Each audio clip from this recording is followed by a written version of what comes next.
The snow came down across the Medicine Bow Range like a judgment from a god who had grown tired of the living. It fell in heavy curtains that blurred the line between earth and sky, and in the hollows beneath the pines, three men moved through the white world without making a sound.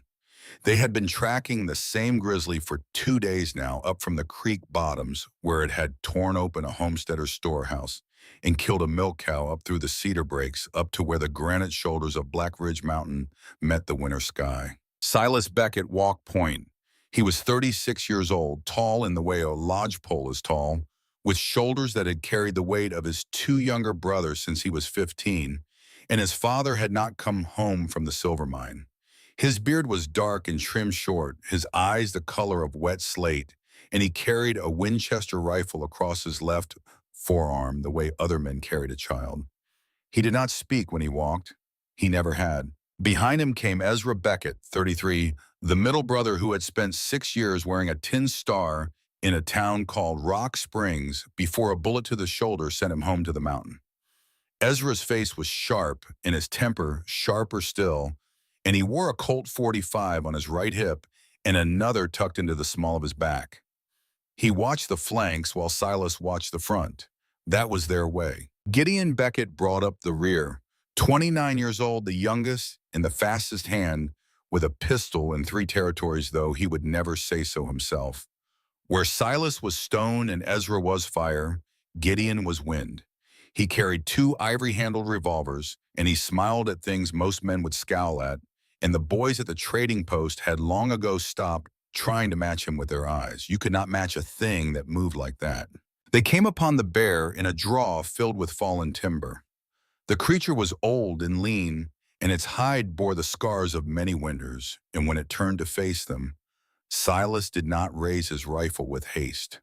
He raised it the way a priest lifts a chalice, slow and deliberate, and when the crack of the Winchester rolled through the trees, the bear went down into the snow and did not rise. Silas took off his hat. He stood there for a long moment while the echo died. Ezra spat into the snow. "You're going to pray for a bear, but not for a man," he said. "You're the strangest son of a bitch I ever rode with." Silas settled his hat back onto his head. "The bear killed because it was hungry," he said. "Most men who kill for meaner reasons than that." Gideon laughed under his breath. He was already moving forward with his skinning knife, kneeling beside the carcass, working with hands that knew the anatomy of every creature that walked between the Platte and the Wind River. "You two are going to argue theology over a dead bear," he said. "Meanwhile, I'm going to have the hide off before the meat freezes solid." They worked in silence after that cutting and packing while the snow fell heavier and the afternoon began to bleed toward dusk. And then through the white veil came the sound of a horse ridden hard, slipping and recovering on the icy trail. Silas stood up straight. He knew the sound of a horse in trouble. The rider came into the clearing in a cloud of steam and snow, and it was Sheriff Jonas Webb from down in Cheyenne. His gray mare near foundered beneath him, his face red with cold and urgency. Webb was a man who did not ride hard without reason. He had served in the cavalry with Silas back when both of them were younger men than they wanted to remember. And the two of them had come out of the Dakota campaigns with a bond that did not need words to sustain it. Silas Webb said, and his voice cracked on the single syllable, "It's your cousin Eli.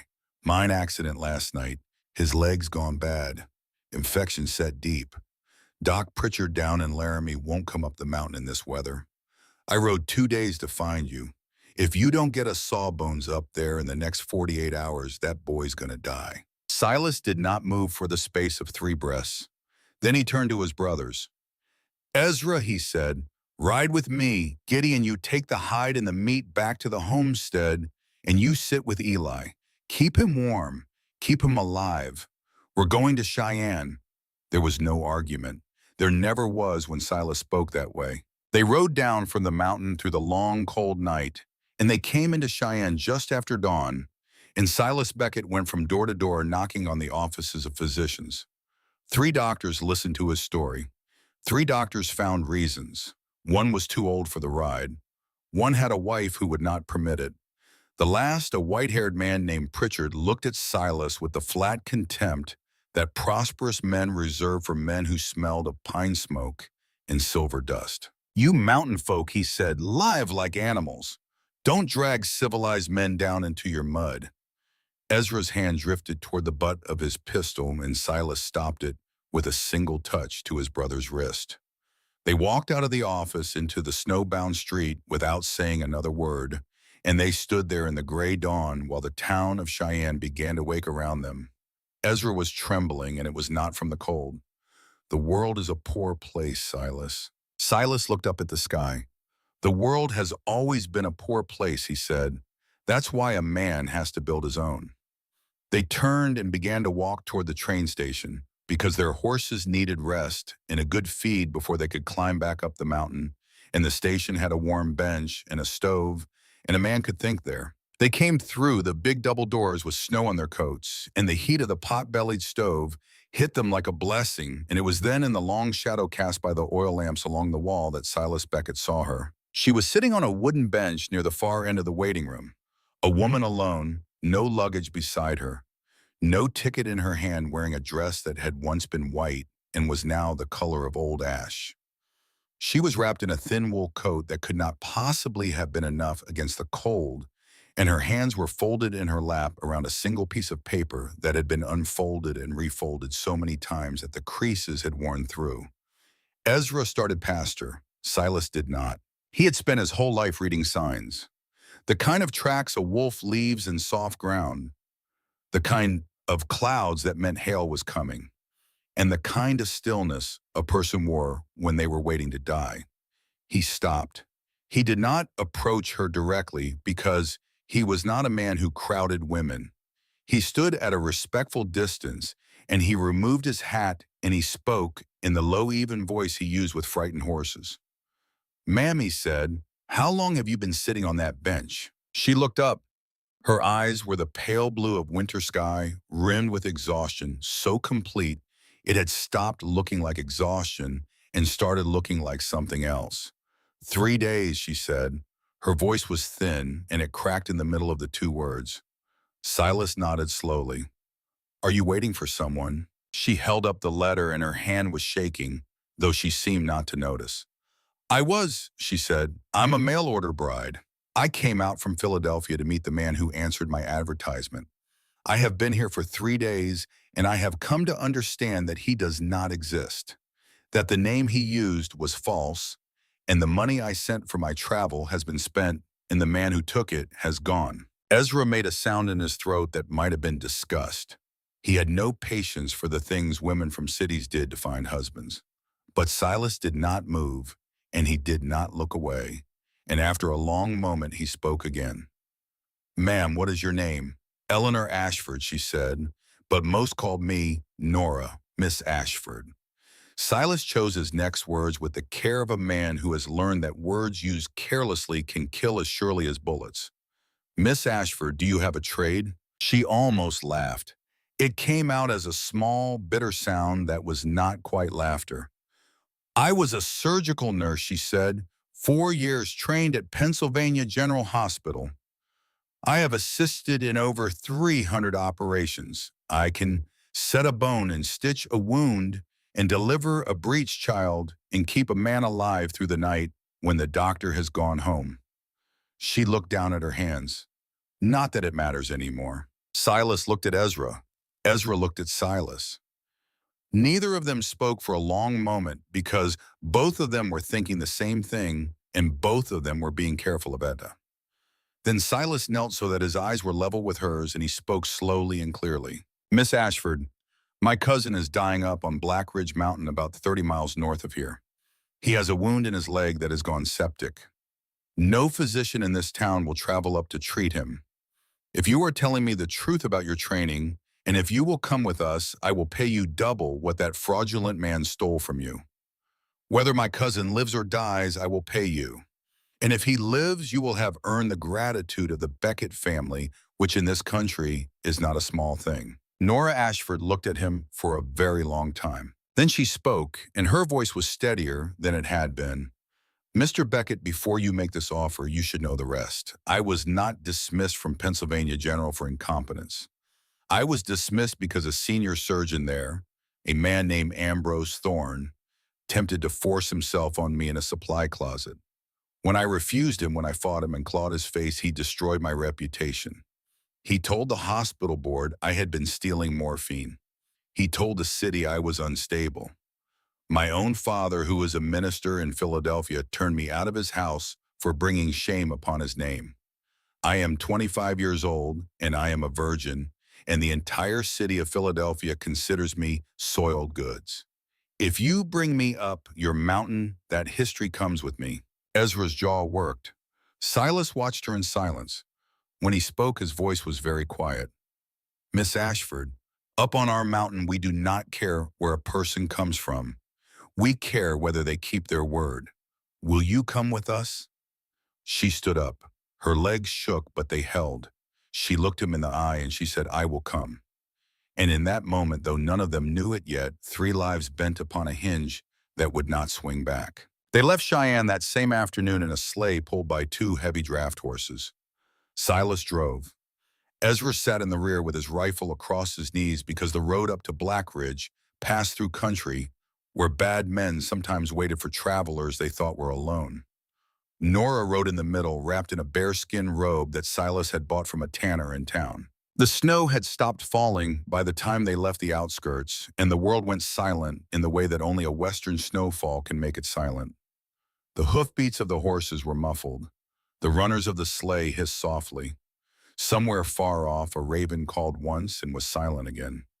An hour out in the narrows of a canyon where the road pinched between 2 walls of red rock, 3 men on horses stepped out of the timber and blocked the way. Ezra saw them first. He did not speak. He did not need to. The Colt was in his hand before the lead rider had finished raising his shotgun, and the first shot took that man from the saddle before he knew he was dying. The second shot took the rider beside him. The third man, a boy really young and frightened, and holding his pistol in a hand that had begun to tremble, turned his horse and fled back into the timber, and Ezra let him go. Ezra reloaded with the practiced economy of a man who had done this work for half his life. He did not look pleased. He did not look displeased. He simply cleaned his weapon and put it away. Nora watched him do it. Silas, who had not said a word, kept the horses moving past the 2 dead men as though they were fallen branches. Nora spoke from within the bearskin. Mr. Beckett, she said to Ezra, I have worked in the emergency ward at Pennsylvania General. I have seen more blood than most men ever will. You do not need to apologize for what just happened. Ezra Beckett turned his head and looked at her, and for the first time since they had met her at the station, something in his face softened by a fraction of an inch. Ma'am, he said, most ladies I've known would be halfway to a swoon right now. Nora's mouth twitched. I am not most ladies. Silas glanced over his shoulder. Something that might have been amusement touched the corner of his eye and vanished. They reached Black Ridge at the gray hour before dawn, when the sky was the color of wet steel and the air hurt to breathe. The homestead came into view slowly as the sleigh climbed the last switchback, and Nora saw that this was not what she had expected. It was not a cabin. It was a settlement. A large 2-story house of squared timbers, a trading post with smoke rising from its chimney, the black mouth of a silver mine cut into the hillside stables, bunkhouses, a root cellar, a smokehouse, a blacksmith's forge. A world entire perched on the shoulder of the mountain like a fortress that had decided to be a home. A young man stood on the wide front porch of the main house, a revolver on his hip, watching them come. That would be Gideon, she realized, the youngest brother. When the sleigh stopped in the yard, Gideon stepped down off the porch and walked over, and he took one look at Nora in the bearskin, and his face broke into a wide, genuine smile. Silas, he said, you went down the mountain to find a doctor. You come back with a lady doctor. You have always known how to surprise a man. Silas handed down the reins to a waiting hand. She has the training, he said. Whether she is a doctor, we will know soon. Gideon offered Nora his hand. Miss, I am Gideon Beckett. I am the handsome one. These other 2 are my brothers, whom you have met. My cousin Eli is inside, and he is not well. If you can help him, the three of us will be your friends for life. If you cannot, the three of us will still be your friends for life. Welcome to Black Ridge. Nora found, despite the cold and the exhaustion, and the two dead men lying in the canyon snow behind her, that she was smiling. They brought her inside, and the smell hit her at the threshold. Rotting flesh, sweet and sickly and unmistakable. She moved faster. Eli Beckett lay on a cot in the front room, drenched in sweat. Despite the cold, his face the color of old tallow. His left leg was propped on a folded blanket, and from the knee down it was black. Not red, not purple, black. The kind of black that meant the tissue had died and the death was climbing up toward his heart. Nora did not need 30 seconds. She needed 10. It has to come off, she said, above the knee. Now. If we wait until sunrise, he will be dead by noon. The three brothers looked at one another. Silas turned to the old man who had stood up from a chair by the cot when they came in. This was Obadiah Finch, whom everyone called Obi. He was 62 years old, broad in the shoulder despite his age, with a white beard and eyes that had seen more sorrow than most men ever survive. He had been a Methodist preacher in his younger days before the war between the states, and all that came after had taken his faith from him, and he had managed the Beckett household since their father died. Obi, Silas said, boil every pot of water you can find. Send a boy for my father's old wood saw from the shed. We are going to need whiskey, the strongest we have, and every clean rag in the house. Obi did not ask questions. He moved. Nora stripped off her traveling coat and her outer dress and stood in her undergarments and a long work apron that Obi's wife had used in the kitchen before she passed. She rolled up her sleeves. She scrubbed her hands with lye soap until the skin was raw. There is no chloroform, she said almost to herself. There is no ether. We have whiskey and we have a leather strap for him to bite, and we have 3 strong men to hold him down. It will have to be enough. Silas set his jaw. Tell us where to stand. She placed Silas at Eli's shoulders. Silas would hold the head and the upper body, and he would pour the whiskey into Eli's mouth until the boy could hold no more. Ezra she placed at the thigh above the place where she would cut, because the strength in his arms was the kind that could hold a grown man still through almost anything. Gideon she placed at the opposite leg, the good one, because the good leg would kick and it had to be kept out of her way. She lit every lamp in the room. She had Obi lay out the boiled instruments on a clean linen cloth. The saw, a knife, a long curved needle, silk thread, a glowing iron heated in the coals of the fireplace for cauterizing what the needle could not close. It was, by the standards of any decent operating theater, a grotesque improvisation. It was, she knew, also the only chance this young man had. She looked at Eli. He was barely conscious, eyes rolling, mumbling. She bent close to his ear. Eli, her voice was soft but clear. My name is Nora. I am going to save your life.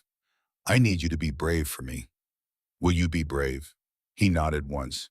She placed the leather strap between his teeth, and she began. There are scenes that the camera must show with restraint, because the mind of the viewer, given half a chance, will do work that no image can equal.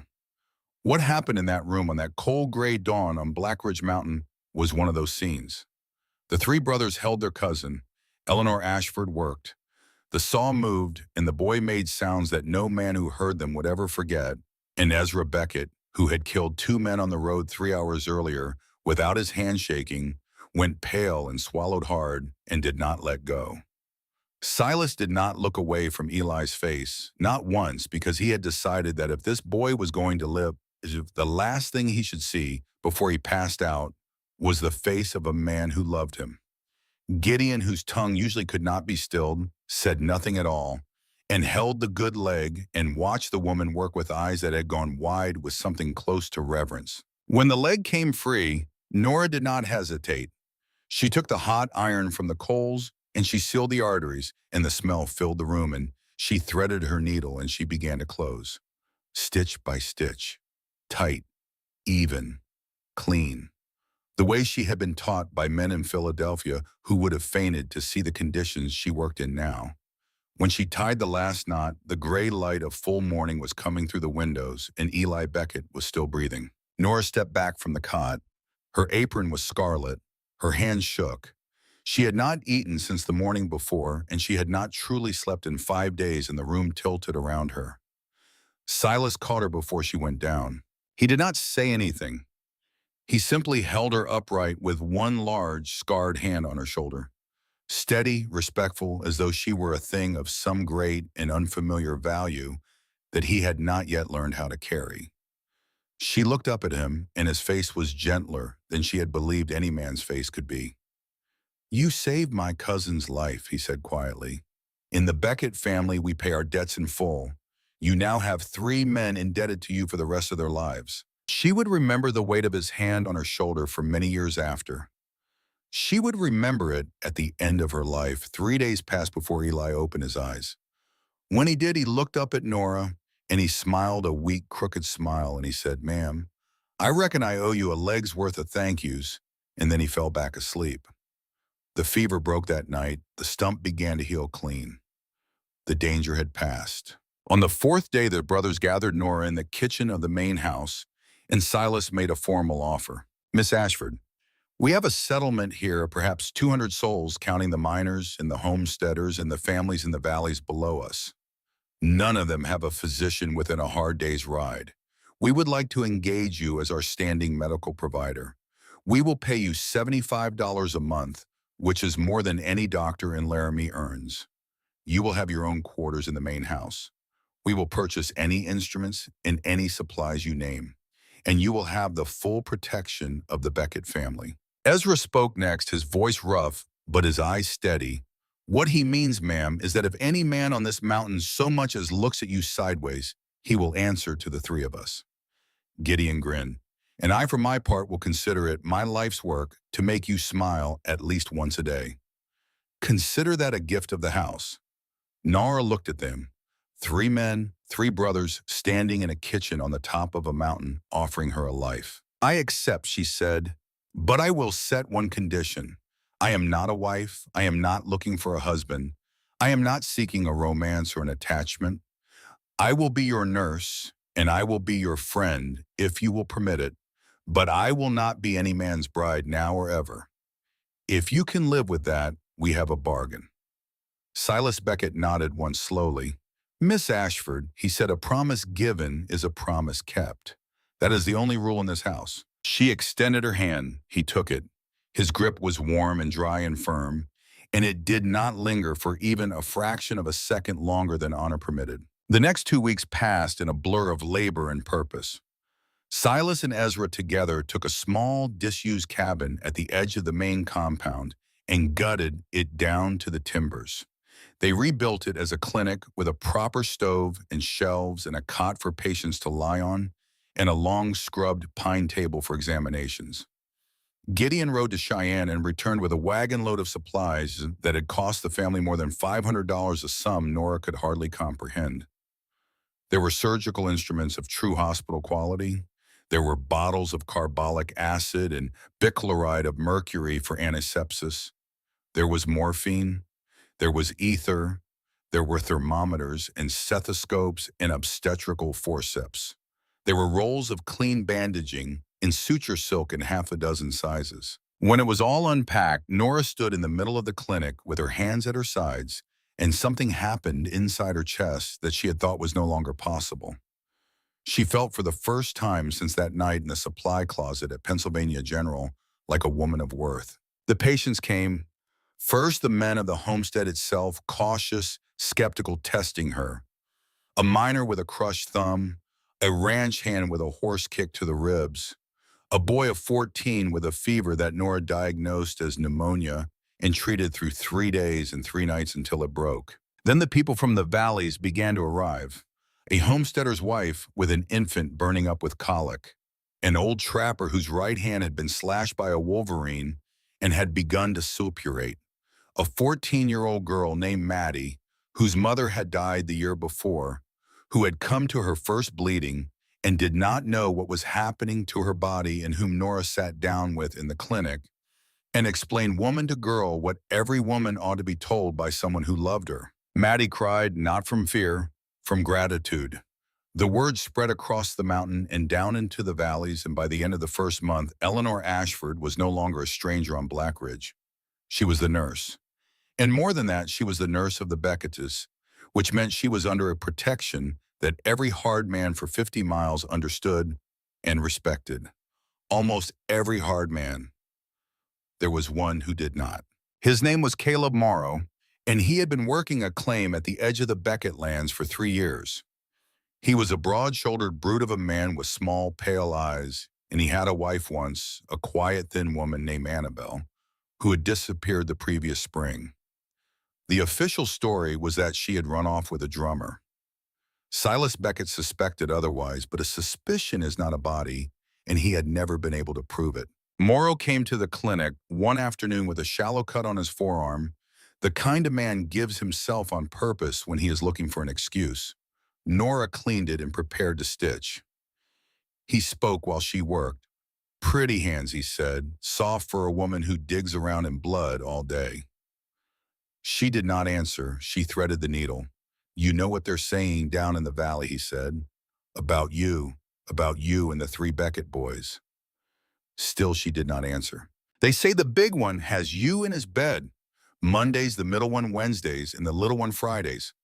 They say that's how a woman keeps a job on this mountain." And then his hand, the one she was not stitching, came up and brushed her thigh. Nora Ashford set down her needle. She picked up a scalpel. She placed the blade against the thick pulse at the side of Caleb Morrow's neck. And she leaned in close enough that he could feel her breath, and her voice was as calm as a Sunday morning. "Mr. Morrow," she said, "I have kept 24 men alive on this table. I know exactly where to cut a man to kill him slowly and exactly where to cut him so that nothing in heaven or earth can save him. You have 2 choices. You can sit still and let me finish my work like a Christian, or you can walk out of this clinic on your 2 feet and never come back. Choose." He went white. He chose. He walked out without another word. But before he left the yard, he turned once and looked back at the clinic, and in his eyes was the kind of hate a small man stores up for a woman who has shamed him in front of himself. Gideon, who had been at the corral and had seen Morrow enter and leave, noticed that look. He said nothing to Nora. He walked directly to the main house and told Silas. Silas listened. He did not change his expression. When Gideon had finished, he took his Winchester down from the rack over the door, and he saddled his black gelding, and he rode out to Morrow's claim alone. He did not dismount. He sat on his horse in the small clearing where Morrow's sod cabin stood, and he called the man out. Caleb Morrow came to the door with a shotgun in his hand, and when he saw who it was, he let the shotgun drop to point at the ground. Silas Beckett spoke from the saddle.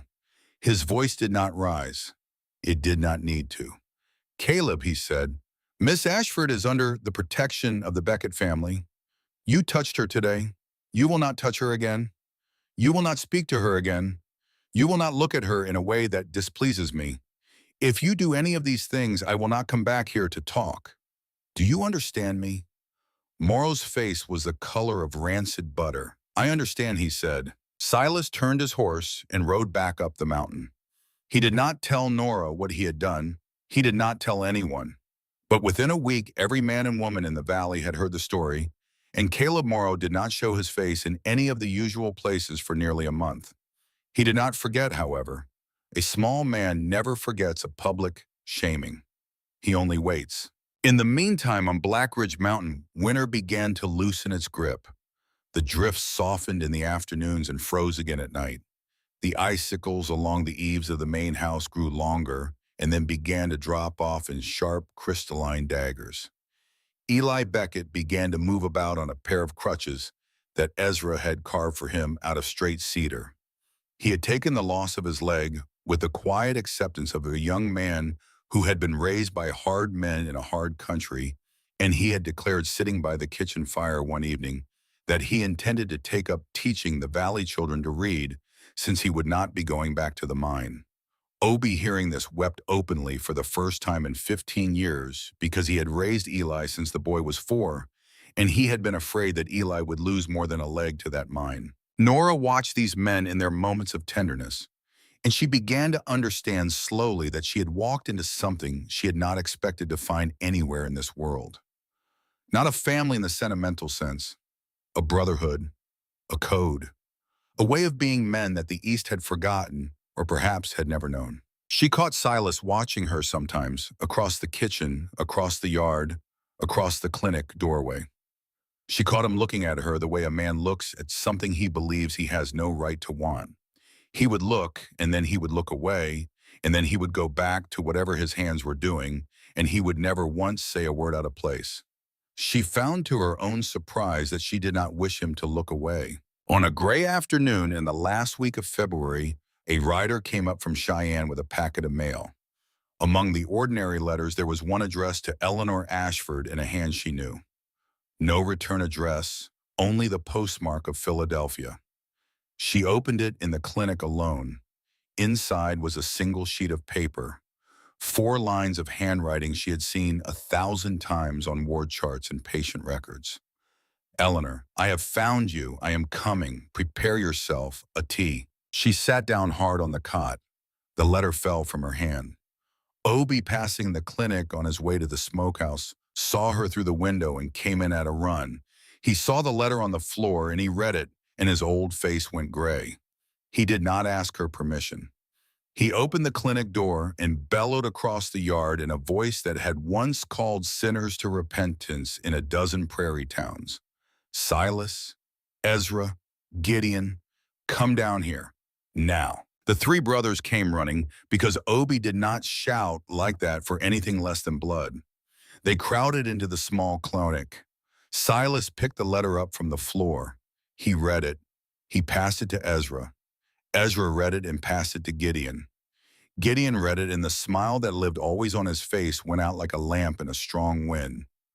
Silas Beckett laid the letter on the pine table. He looked at Nora and he spoke with a terrible steadiness. Miss Ashford, he said, tell us everything you know about this man. Every detail, every weakness, every friend, every enemy. Because he has just declared war on the Beckett family and he has no idea what is coming for him. Outside, beyond the windows of the clinic, the wind shifted and came down off the high peaks, carrying with it the first faint smell of the spring that had not yet arrived. And far below, in a warm hotel room in the city of Cheyenne, a man in a fine wool overcoat unpacked a leather case and laid out on the dresser side by side a silver-mounted pistol and a copy of the laws of the Wyoming Territory. His name was Ambrose Thorne, and he had not come to Wyoming to lose. Part 2. The Siege on the Mountain. The letter lay on the pine table of the clinic like a coiled snake, and for a long moment none of the Beckett brothers spoke.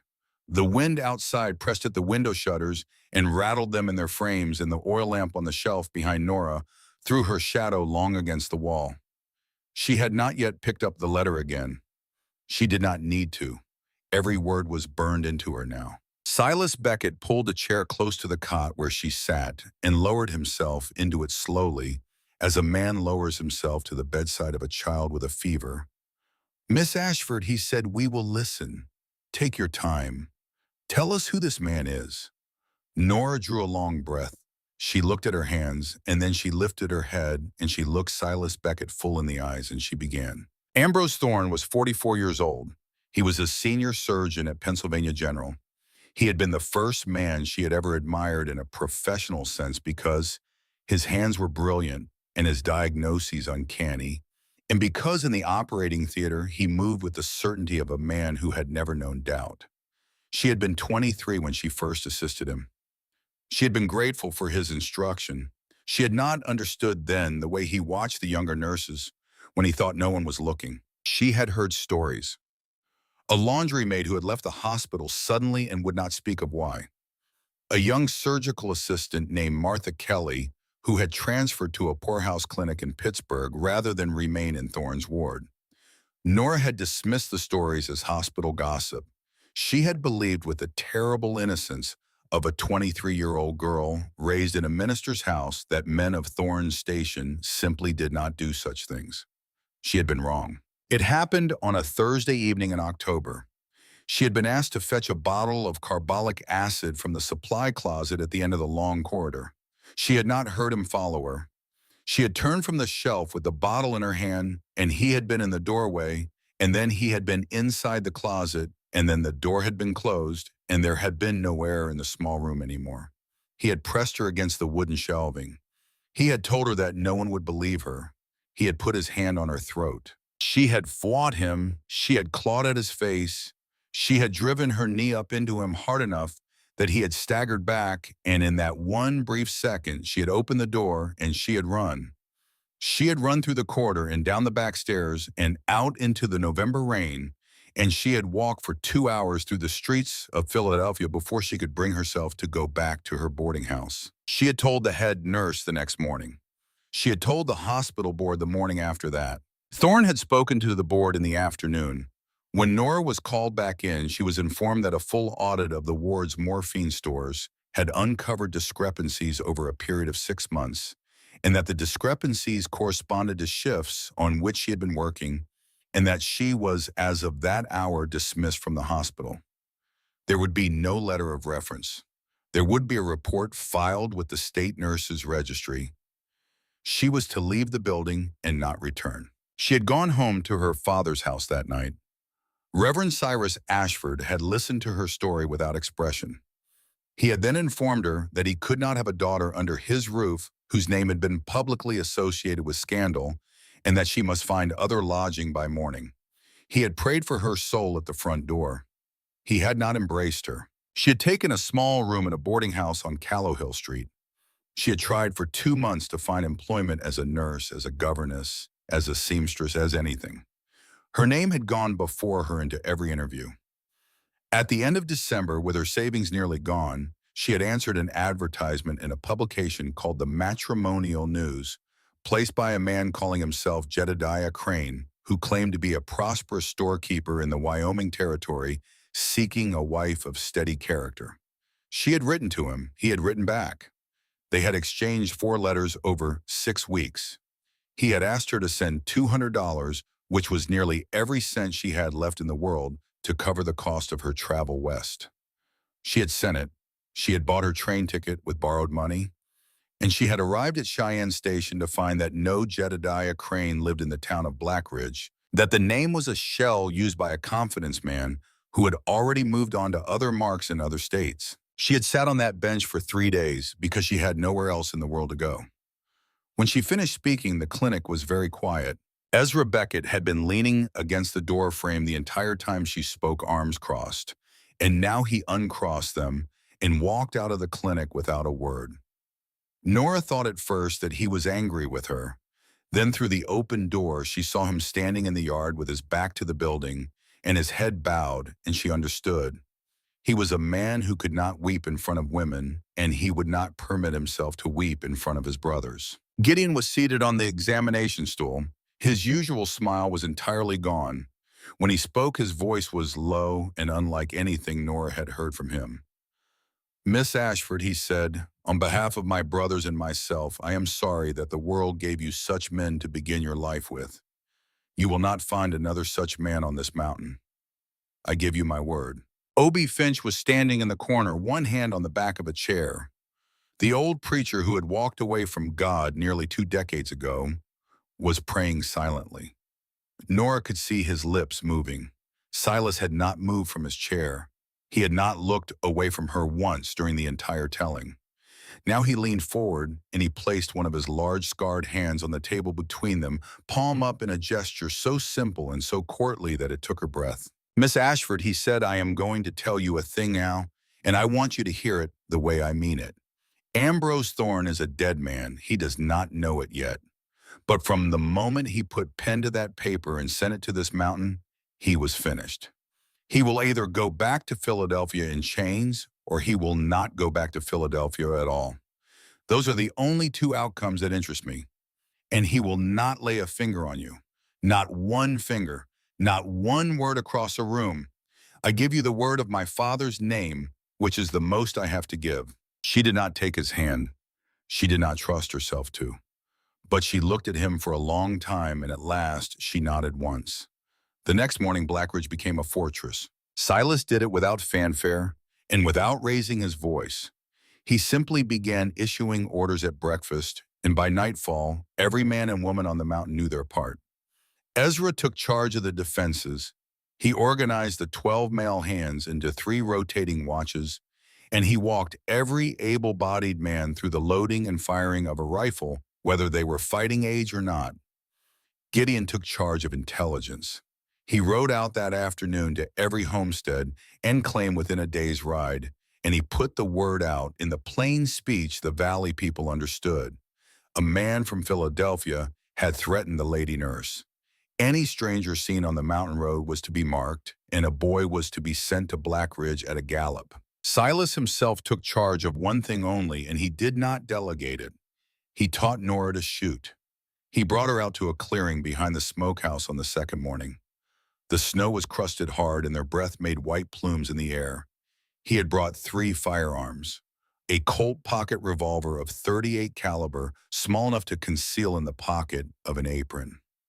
A double-barreled 12-gauge cut down for ease of handling, and a Winchester carbine. He had her start with the pocket Colt. He placed a row of tin cans on a snowbank at 10 paces. He stood behind her, not close, and he talked her through each movement as though he were explaining a surgical technique. Hold it the way you would hold a sparrow, firm enough that it does not fly, gentle enough that you do not crush it. Breathe out. All the way out. Pull the trigger. Do not squeeze. Pull slow and steady with the pad of your finger. The first 2 shots flew wide. The third hit the tin can and sent it spinning off the snowbank. Nora laughed aloud. She had not meant to. It came out of her like a bird released from a hand. She turned her head and looked at Silas, and he was not smiling. Not exactly, but the corners of his mouth were softer than she had ever seen them. Good, he said. Now do it again. She did it again and again. By the end of the morning, she could hit 4 cans out of 5 at 10 paces, and she had moved up to 15, and she was beginning to understand the animal at the end of her wrist. At the end of the lesson, Silas took the Colt back from her and reloaded it, and then he handed it to her a second time, and he said the thing that she would carry with her for the rest of her life. Miss Ashford, if Ambrose Thorne comes to this mountain and I am not beside you, do not hesitate. Do not think. Do not wonder what the law will say afterward. Put 2 rounds into his chest and 1 into his head, and let me worry about the sheriff. That man forfeited his right to share the earth with you the first moment he put his hand on your throat. Do you understand me? She looked at the weight of the pistol in her hand. She looked at him. I understand, she said, and something inside her, which had been wounded for a long time, closed another small increment of itself. The weeks that followed carried a strange double current. On the surface, Black Ridge went about its ordinary business. The snow began to retreat from the lower pastures. The first calves were born in the barns. Nora worked 12 and 14-hour days at the clinic, receiving a steady stream of the ordinary injuries and illnesses that the valley produced. A broken wrist, an infected tooth. A woman 3 months into her first pregnancy who was bleeding and frightened, and whom Nora reassured and stabilized, and who would in the summer deliver a healthy boy. Beneath that surface, the mountain was waiting. 3 relationships deepened in those weeks, each along its own line. With Gideon, Nora found a friendship. He taught her to sit a horse properly, to ride with her weight in her heels rather than her knees. He brought her sprigs of the first early wildflowers that pushed up through the retreating snow, and he left them on the window ledge of the clinic without saying a word, because he had learned that she liked small gifts, but did not like to be thanked for noticing them. She began to think of him as the younger brother she had never had, and he began, despite himself, to think of her the same way, because whatever confused admiration he had felt in the first days had resolved into something steadier and clearer. With Ezra, it was more complicated. He was not a man who gave his trust easily. He had been betrayed once in his younger days by a woman in Rock Springs who had used him as a shield against a husband she had never told him about, and the wound had closed, but the scar had not softened. And yet, one evening near the end of March, Nora was in the clinic alone when she heard a low knock at the door. Ezra stepped in, and he was cradling his right arm against his ribs, and his face was tight with pain. "Shoulder," he said. "Horse went down under me in the upper pasture. I got the joint out of socket. She sat him on the stool. She examined him. The shoulder was dislocated clean, an anterior pull the kind a competent practitioner could set without lasting damage if it were done within the hour. She asked him to remove his shirt, and he did, and she saw in the lamplight the topography of his body, the scars of a man who had worn a badge for 6 years, and she kept her face as professional as she knew how. "This will hurt," she told him. "I will be quick." "Count to three," he said. She did not count to three. She set the shoulder on two. He made a sound through his teeth, one sharp indrawn breath, and then the joint was back, and the color came flooding into his face. He reached for his shirt and began to pull it on with his good arm. He did not look at her as he dressed, and he did not look at her when he said the next thing. "Miss Ashford," he said, "I owe you an apology. When my brother first brought you up this mountain, I thought you were a burden. I thought you were one more fool that the East had sent west to die slow. I was wrong. You are not any of the things I thought you were." She stood very still by the lamp. "I am not asking anything of you," he said. "I am only telling you. A man ought to name his mistakes or they rot in him. I name mine." He walked out of the clinic. He did not look back. And with Silas, the third line deepened in silence. He never touched her. He never crossed any doorway she had not opened for him. But every morning on the small pine shelf beside her bed, there was a tin cup of coffee, still hot, that had not been there when she went to sleep. Every evening, after the last patient had gone, she would look out the clinic window and see him on the porch of the main house, seated, his Winchester across his knees, watching the road. He never told her he was watching. He did not have to. One night in early April, a nightmare took her. She was back in the supply closet, the door closed, the hand at her throat. She woke herself screaming, and for a long moment she did not know where she was. When her eyes cleared, she saw the familiar beams of her room in the Beckett house, and she heard very faintly a slow, measured breath on the other side of the door. She did not open the door. She lay in bed, and she listened, and she understood that Silas Beckett was sitting in the hallway, and that he had been sitting there for hours, and that he had heard her cry out and had not come in because he would not come into her room without her leave, even to comfort her. He was simply there, in case she needed him. Nora Ashford turned her face into the pillow, and for the first time since Philadelphia, what moved through her was not grief, but the beginning of something else, something she did not yet dare name. In the morning, Obie Finch noticed the chair in the hallway had been moved. He said nothing. He moved it back.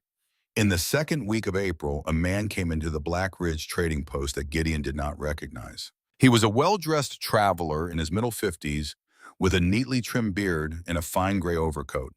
He purchased a twist of tobacco and a tin of Lucifer matches. He commented on the weather. And then with studied casualness, he asked whether it was true that the famous lady nurse of the Wyoming territory kept her clinic on this mountain.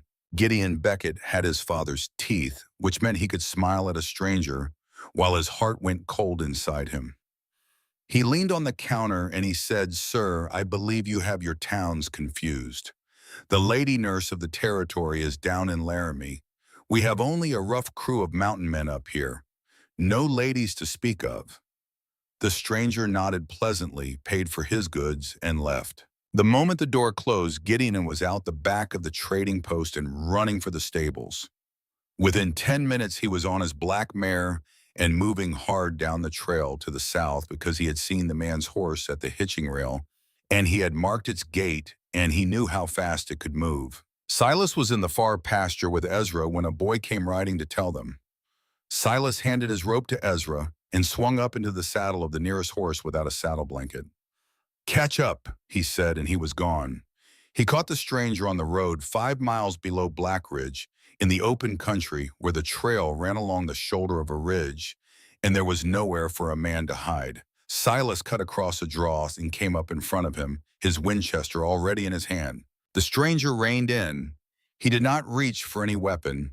He was not a young man, and he was not a fool. Silas walked his horse up until the two animals were nose to nose. His rifle was not pointed at the man. It did not need to be. "Sir," Silas said, I have a few questions, and you will answer them truthfully the first time. My name is Silas Beckett. Do you know my name? The stranger inclined his head slightly. I know it now. You were asking after Miss Ashford in my trading post. Why? The man was silent for a long moment. Then he said, Mr. Beckett, I am a professional in an unpleasant line of work. There is no profit for me in lying to you at this particular moment. My name is Silas Granger. I am a private detective of some reputation based in the city of Chicago.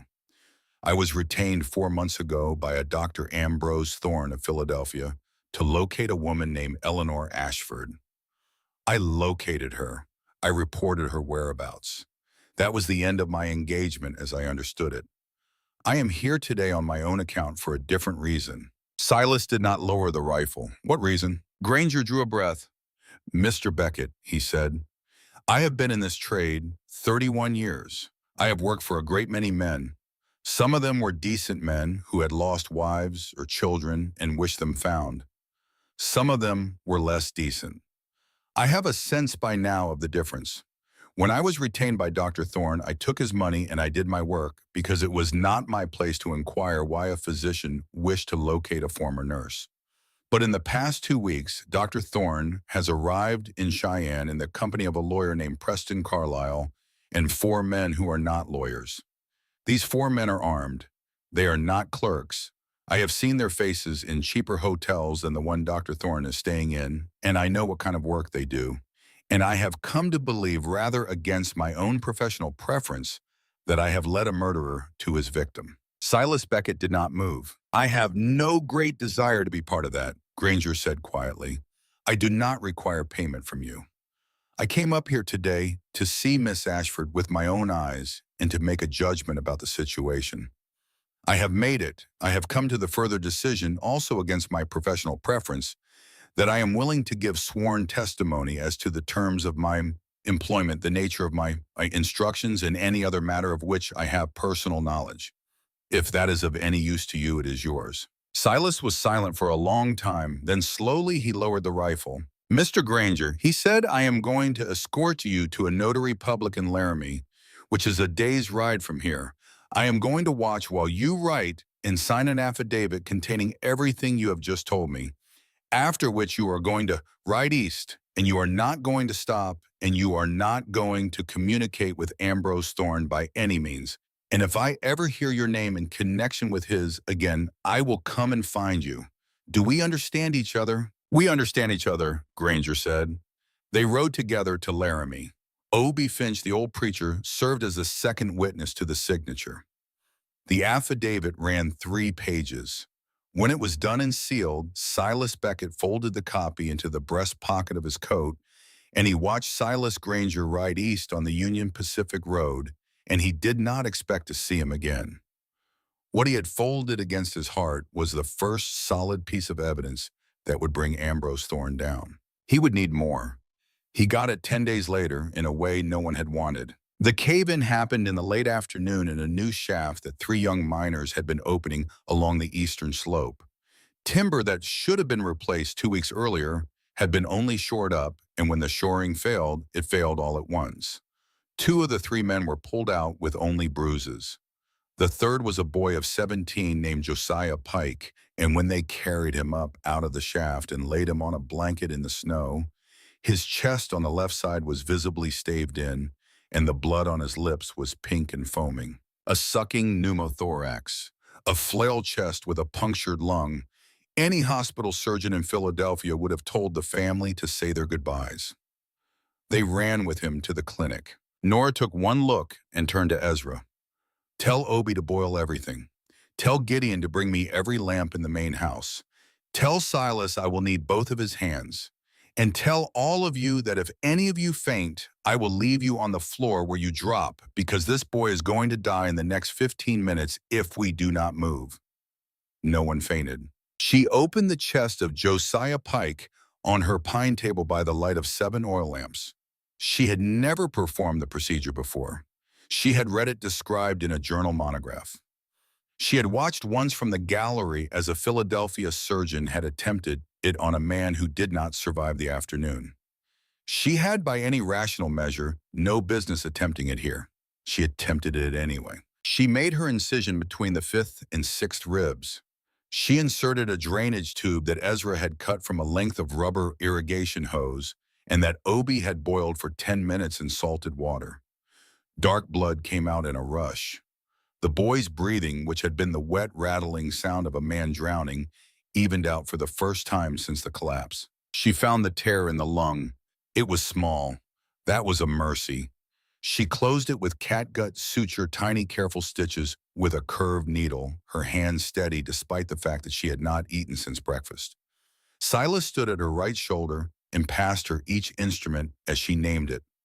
Ezra clamped vessels, Gideon held lamps, and kept his own counsel. 3 hours, no one in the room spoke except Nora, and she spoke only to name the tools. When she tied the final knot and stepped back, Josiah Pike was breathing on his own, regular and shallow and alive. Nora swayed where she stood. Silas caught her by the elbow. She did not pull away from him this time. She leaned just a little and he held her up, and for a single suspended moment, his eyes and her eyes met across the table over the body of the boy she had just saved, and the thing that neither of them had been willing to name was named at last without a word. Ezra saw it. So did Gideon.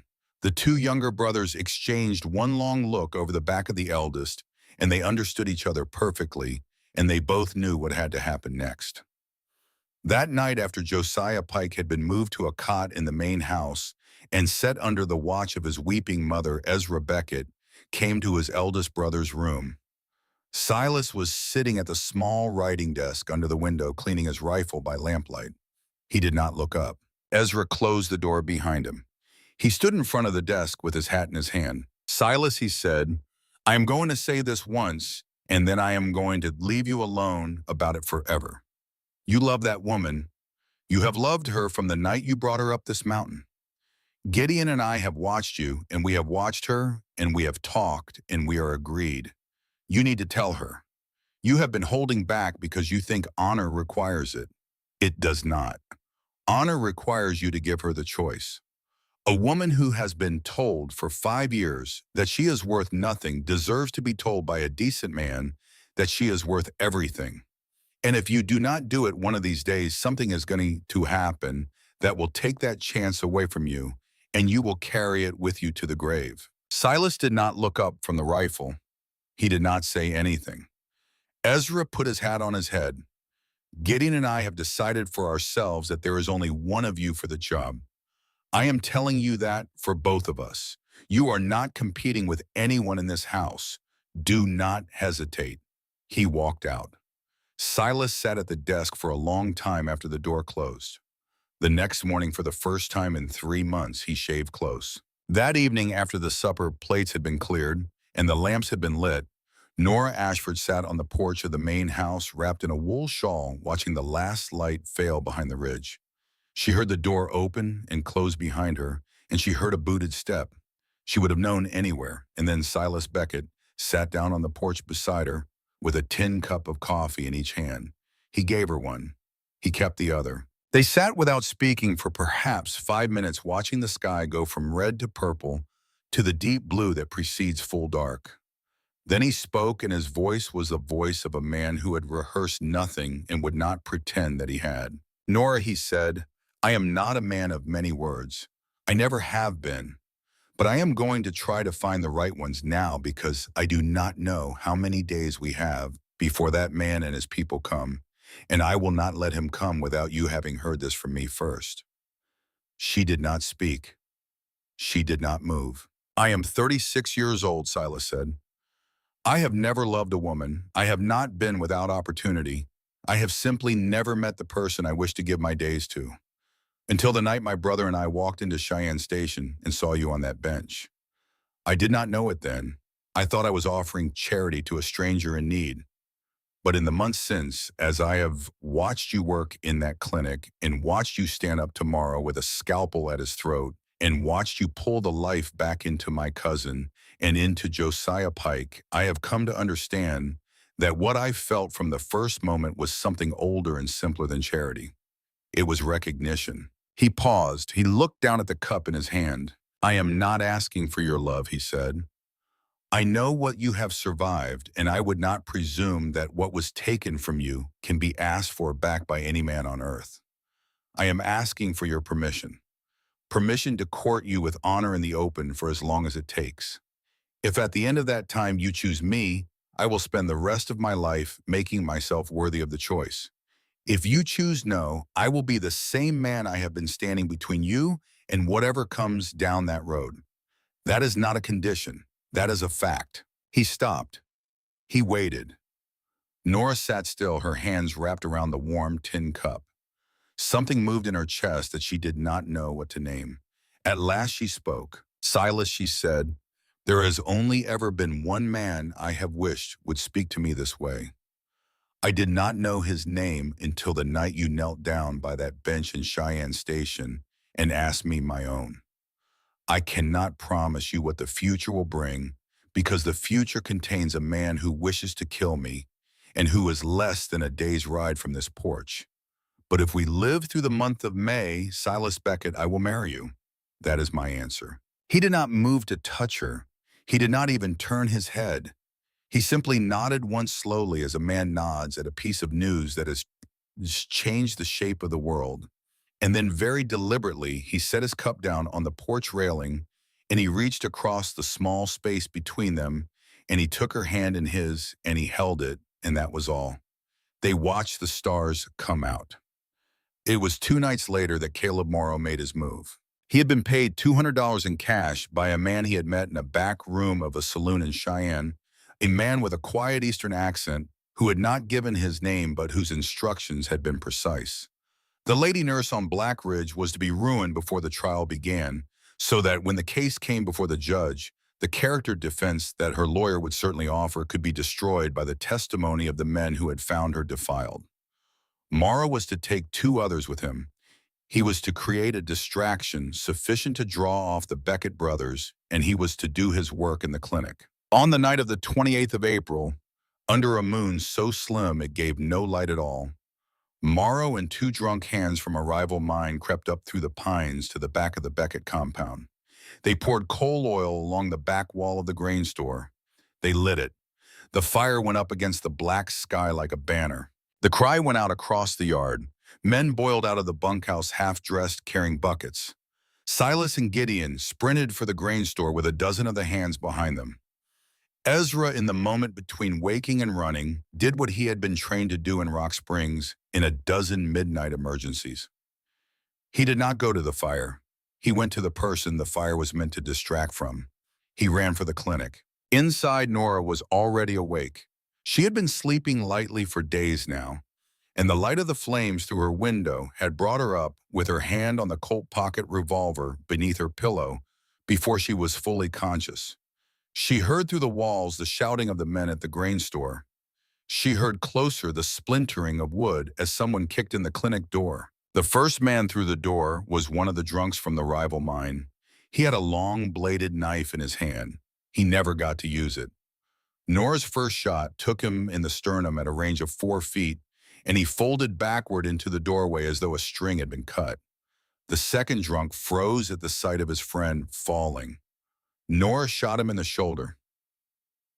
But I'm not saying healing her. He staggered out into the yard screaming. Caleb Morrow came over the top of the first body with the strength and speed of a man who had been drinking and meant murder.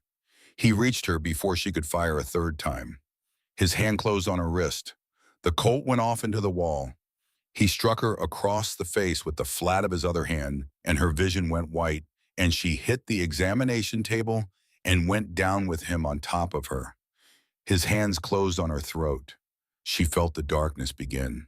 And then Morrow was gone, lifted bodily off her and hurled into the wall where he struck the shelving and brought down a cascade of glass bottles and bandages and the full weight of Ezra Beckett's accumulated rage. Ezra did not reach for a gun. He did not need one. He struck Caleb Morrow with his fists, hard square blows to the head and the ribs and the face, and he kept striking until Morrow had stopped moving and was no longer conscious. He was whining back for another blow when Silas caught his arm from behind. Enough, Silas said. We need him alive. He has to talk. Ezra stood panting. His knuckles were split. His eyes were wet with a fury that had not yet had time to cool. He looked at his brother, and he nodded once, and he turned away, and he bent down over Nora. Gideon was already in the room. He had scooped up the fallen colt and stood in the shattered doorway, with it in his hand watching the yard, because he trusted no man's count of how many intruders there were until he had done the counting himself. Silas knelt beside Nora. She was conscious. The red imprint of Morrow's palm was rising on her cheek. Her throat bore 4 dark finger marks. She looked up at Silas, and her voice, though rough, was steady. "You said you would not let any man touch me, Ken," she said. "I said it," Silas answered. "You kept it. I will always keep it." He did not gather her up into his arms even then. He waited for her to decide. She raised her hand slowly and placed it on his chest over the place where his heart beat, and he closed his own hand over hers and held it there. They interrogated Caleb Morrow in the tack room at the back of the stables. Ezra did most of the work. He was, as Nora would later reflect, a professional at it. Morrow began by refusing. He ended not quite an hour later by talking. He named Thorne. He named the saloon meeting in Cheyenne. He named the $200. He described the 4 armed men Thorne had brought with him from Philadelphia. He described reluctantly the plan for the trial. It was not merely a professional discipline case. Thorne had petitioned the territorial court to summon Eleanor Ashford on the charge of practicing medicine without a license, a charge that under Wyoming territorial statute carried a prison term of up to 5 years. The presiding judge was to be Roderick Blackwood, with whom Thorne had attended medical college in Philadelphia before Blackwood had shifted to the law. Thorne's lawyer was Preston Carlisle of Carlisle Brothers in Philadelphia. Morrow also confirmed when pressed that the 4 armed men were to be deployed along the road between Black Ridge and Cheyenne on the morning of the trial. If the court somehow ruled in Miss Ashford's favor, she was not to reach her lodging alive. Silas listened to all of this with his arms folded. When Morrow had said everything he had to say, Silas nodded once to Ezra. "Take him to Cheyenne at first light," he said. "Deliver him to Sheriff Webb personally. Tell Jonas everything. We will need his official statement before the trial." Ezra looked at his brother. "Silas, we can make this easier. There is a ravine half a mile from here." "No," Silas said. "We are not that kind of men. He will go to Jonas Webb, and he will repeat everything he has said, and he will do it under oath. We do this the clean way because the clean way is what a woman who has been lied about for 5 years deserves." Ezra did not argue. The morning after Morrow's confession, Sheriff Jonas Webb arrived at Black Ridge with 2 deputies, having ridden through the night on receipt of Silas's wire. He read Morrow's statement. He read the Granger affidavit. He examined the marks on Nora's throat. He sat for a long, quiet moment on the porch of the main house with Silas, and he drank coffee, and he did not speak. Finally, he said, "Silas, I have known you 20 years. I know you do not lie. This Thorne is finished. But the hard part is Judge Blackwood. He is tight with Thorne from school days. If the case is heard in his courtroom with the wrong witnesses, I am not certain we can count on a fair ruling." Silas was looking out across the valley. "Then we make the case impossible to lose," he said. "Not just in the courtroom, in the newspapers, in the country at large." Webb nodded slowly. "Sounds like you already have a plan." Silas had a plan. Gideon was dispatched that same day to Cheyenne with 2 separate missions. The first was to find a lawyer of unimpeachable quality who was willing to take on a difficult case on principle rather than pay. The second was to reach a journalist named Cordelia Finch, who wrote for the Rocky Mountain Gazette and who had a reputation for stories that traveled far beyond the territory. Gideon found both. The lawyer was a young man of 32 named Augustus Sawyer, who had grown sick of defending railroad interests and who took one look at the affidavits Silas had sent down and agreed to represent Eleanor Ashford for no fee. Cordelia Finch was a different proposition, a woman of 40 with ink-stained fingers and a notebook that never left her hand. She rode up to Black Ridge to conduct her interviews in person. She spent 3 days. On the evening of the 3rd day, she sat on the porch with Nora and asked finally the question she had been circling. "Miss Ashford," she said, Tell me about Dr. Thorne, not as a matter of record, as a matter of truth.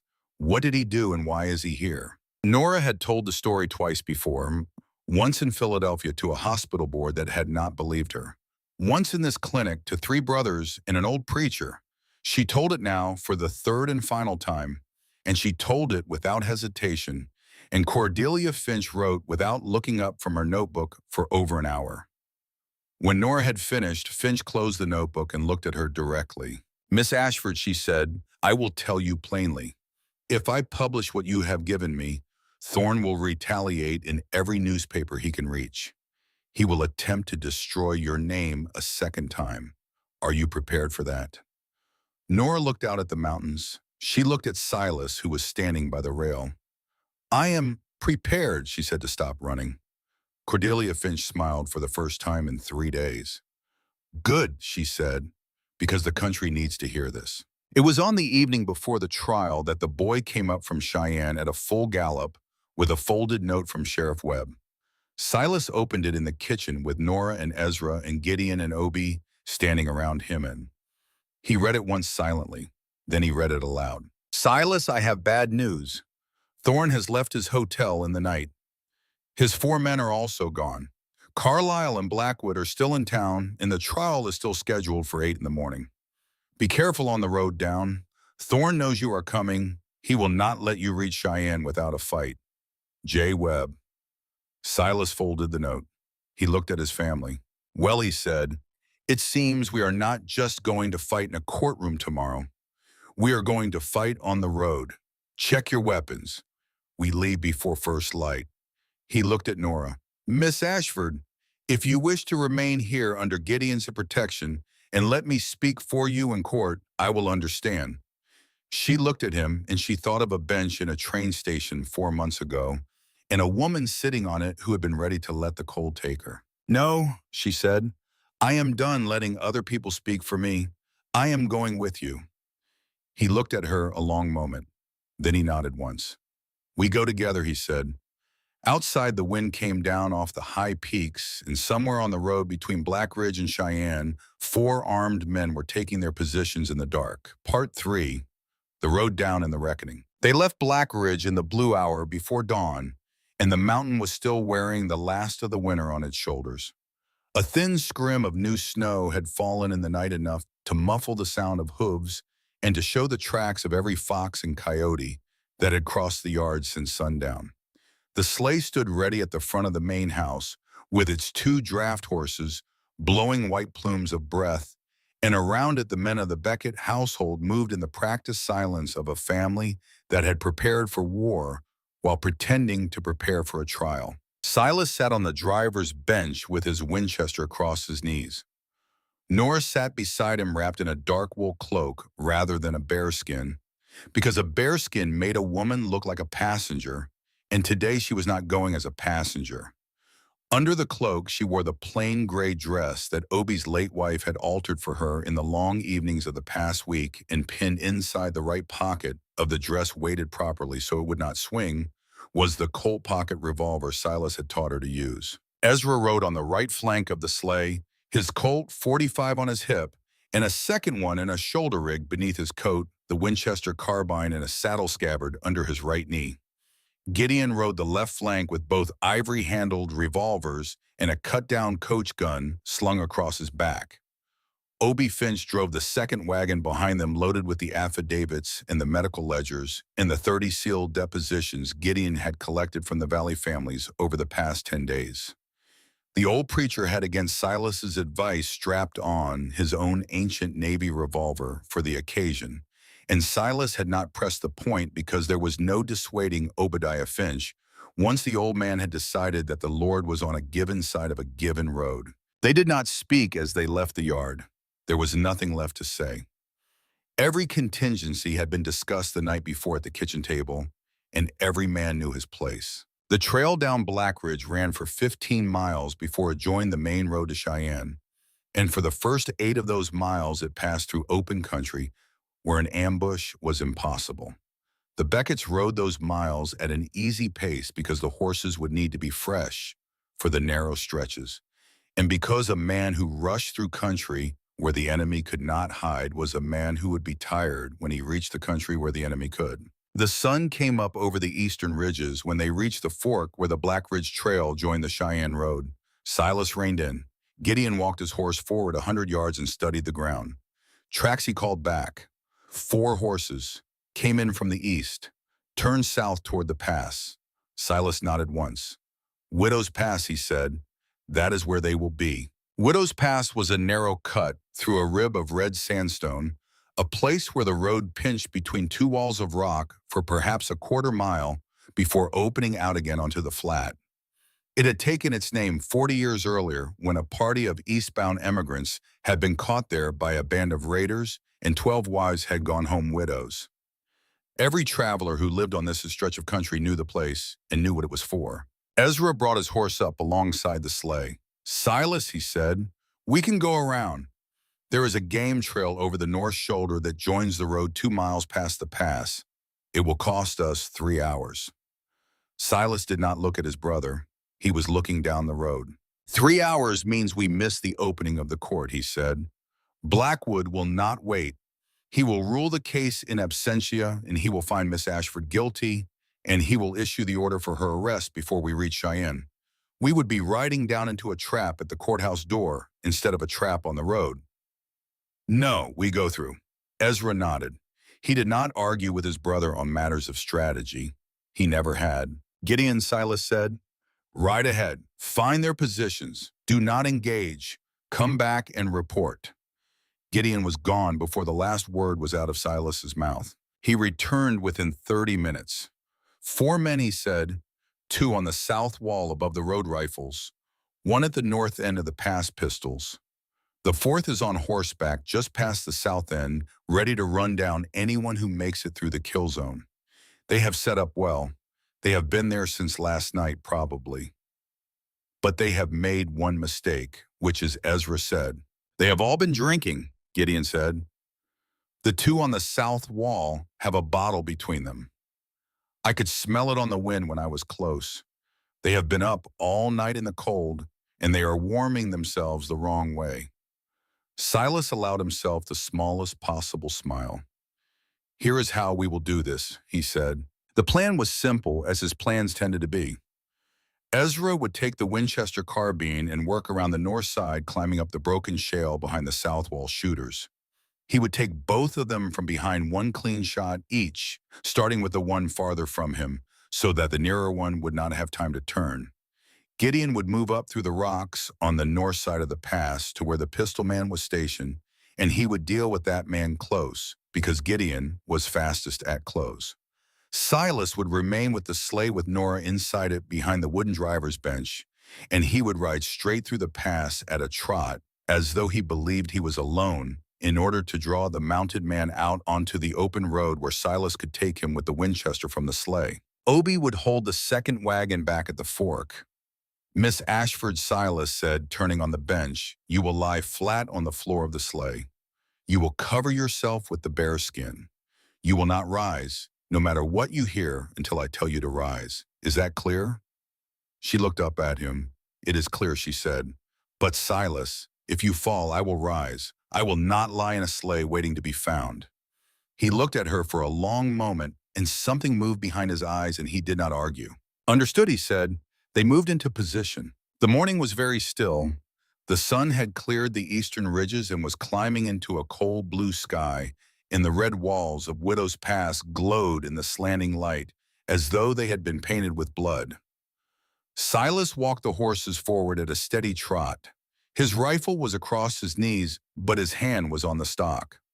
Nora lay flat under the bearskin with her Colt in her hand and her heart beating so hard she could feel it against the floorboards. The 2 rifle shots came almost together from the south wall above the road.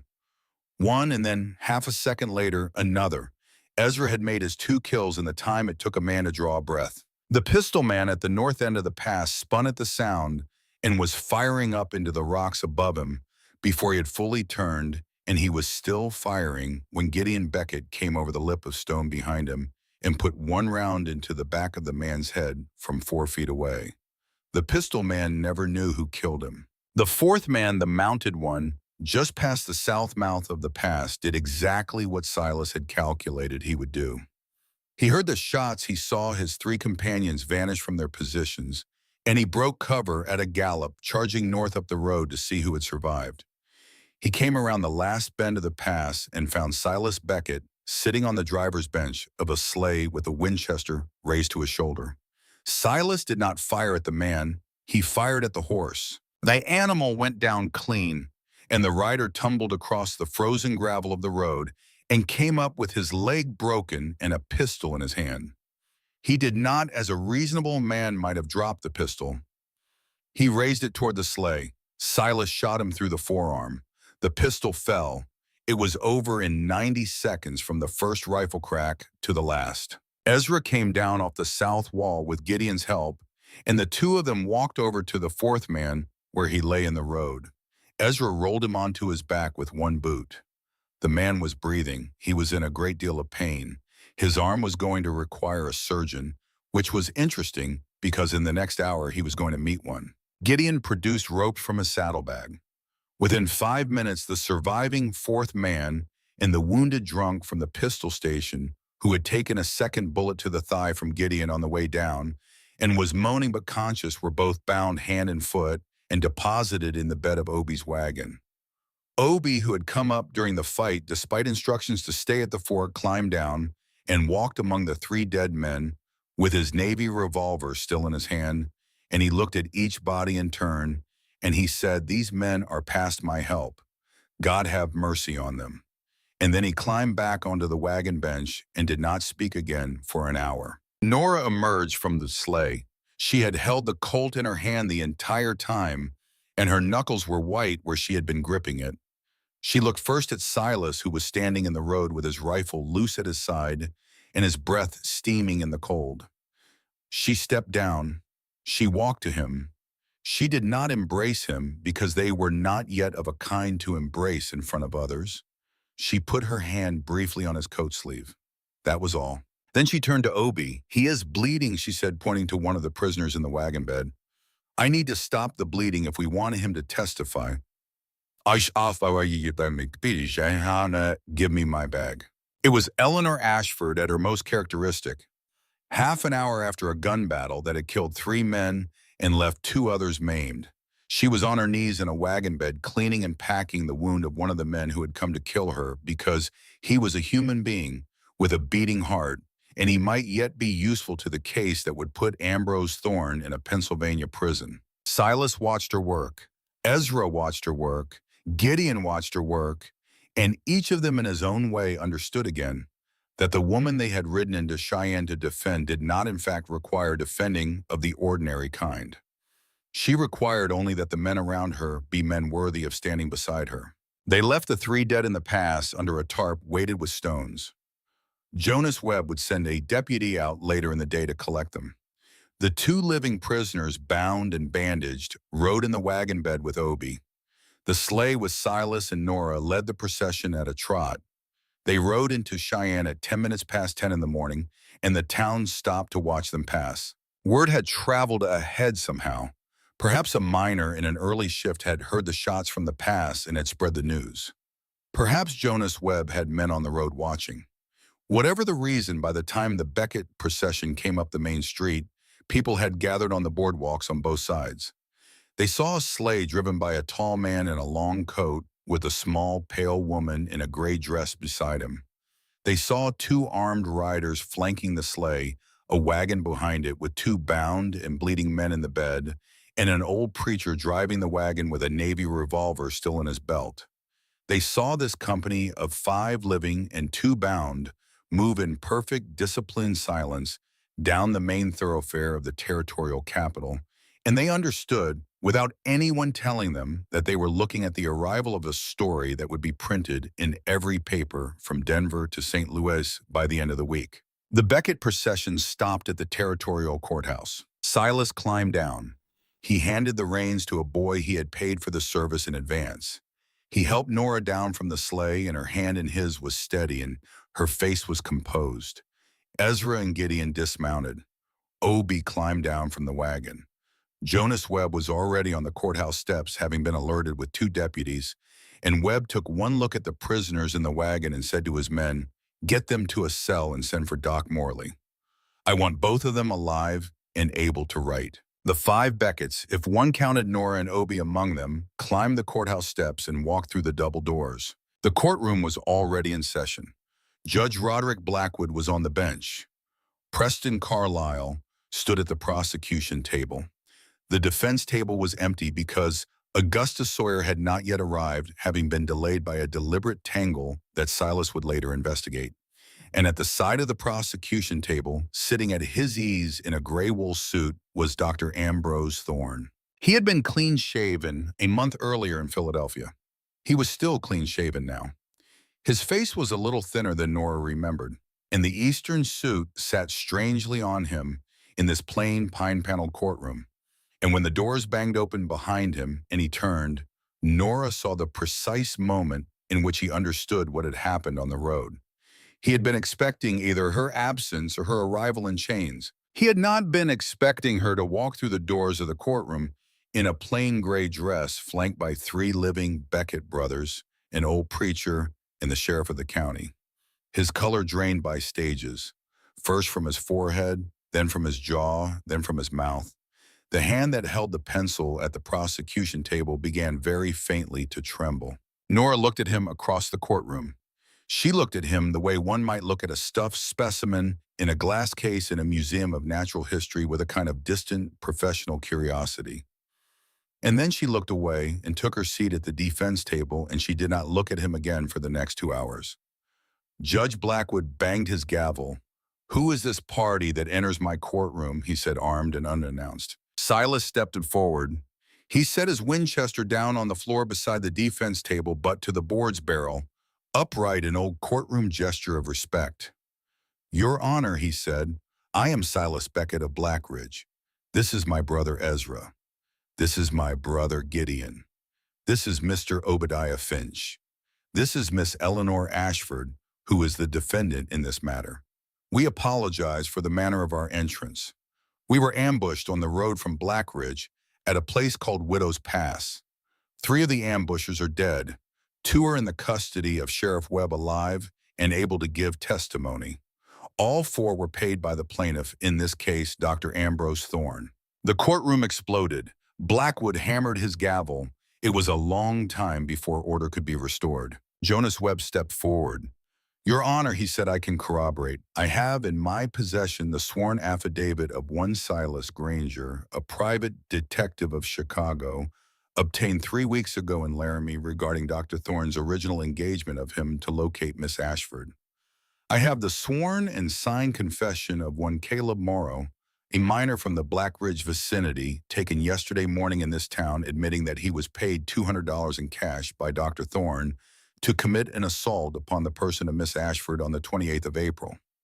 I have the ambushers from this morning in my jail, and I have a stack of 30 sworn depositions from citizens of the Blackridge Valley testifying to the medical services rendered to them by the defendant over the past 4 months. I will enter all of these into the record at the court's pleasure." At this moment, the rear doors banged open a second time, and Augustus Sawyer came in at a near run, his coat open and his collar crooked, and he stopped in the center aisle and took in the tableau and said, "Your Honor, I apologize for my late arrival. I appear to have been detained by a mix-up at the livery that I now suspect was not accidental. Counsel for Miss Ashford present." Blackwood gavelled him into the defense chair. Preston Carlisle at the prosecution table had been sitting in total silence since Silas had spoken the words "Widow's Pass."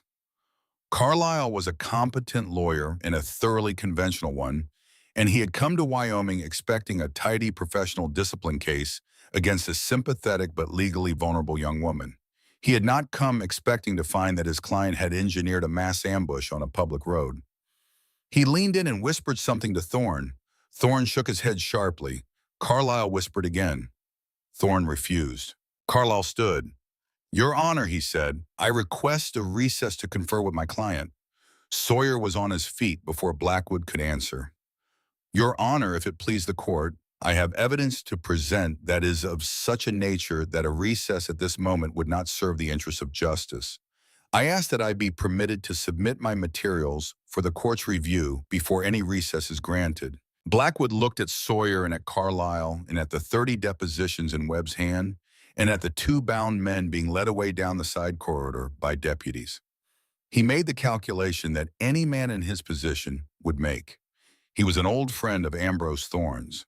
He was also a territorial judge whose career could not survive the appearance of favoritism in a case that had already, by all indications, become a nationally visible scandal. "Submit your materials, counselor," he said. Augustus Sawyer submitted his materials. He began with the Granger affidavit. He moved on to the Morrow confession. He introduced the medical ledgers that Nora had kept at the clinic, containing the names, dates, diagnoses, treatments, and outcomes of 147 patients over a period of 4 months. He introduced the 30 depositions from the Valley. And then he laid upon the clerk's desk one at a time 4 additional sworn statements, each signed and sealed by a notary public in the city of Philadelphia. These, he said, are affidavits from 4 women who were nurses at Pennsylvania General Hospital during the tenure of Dr. Ambrose Thorne. Their names are Martha Kelly, Dorothea Ames, Ruth Hennessy, and a 4th woman whose name I will not speak aloud in open court out of respect for her family, but whose signature is affixed.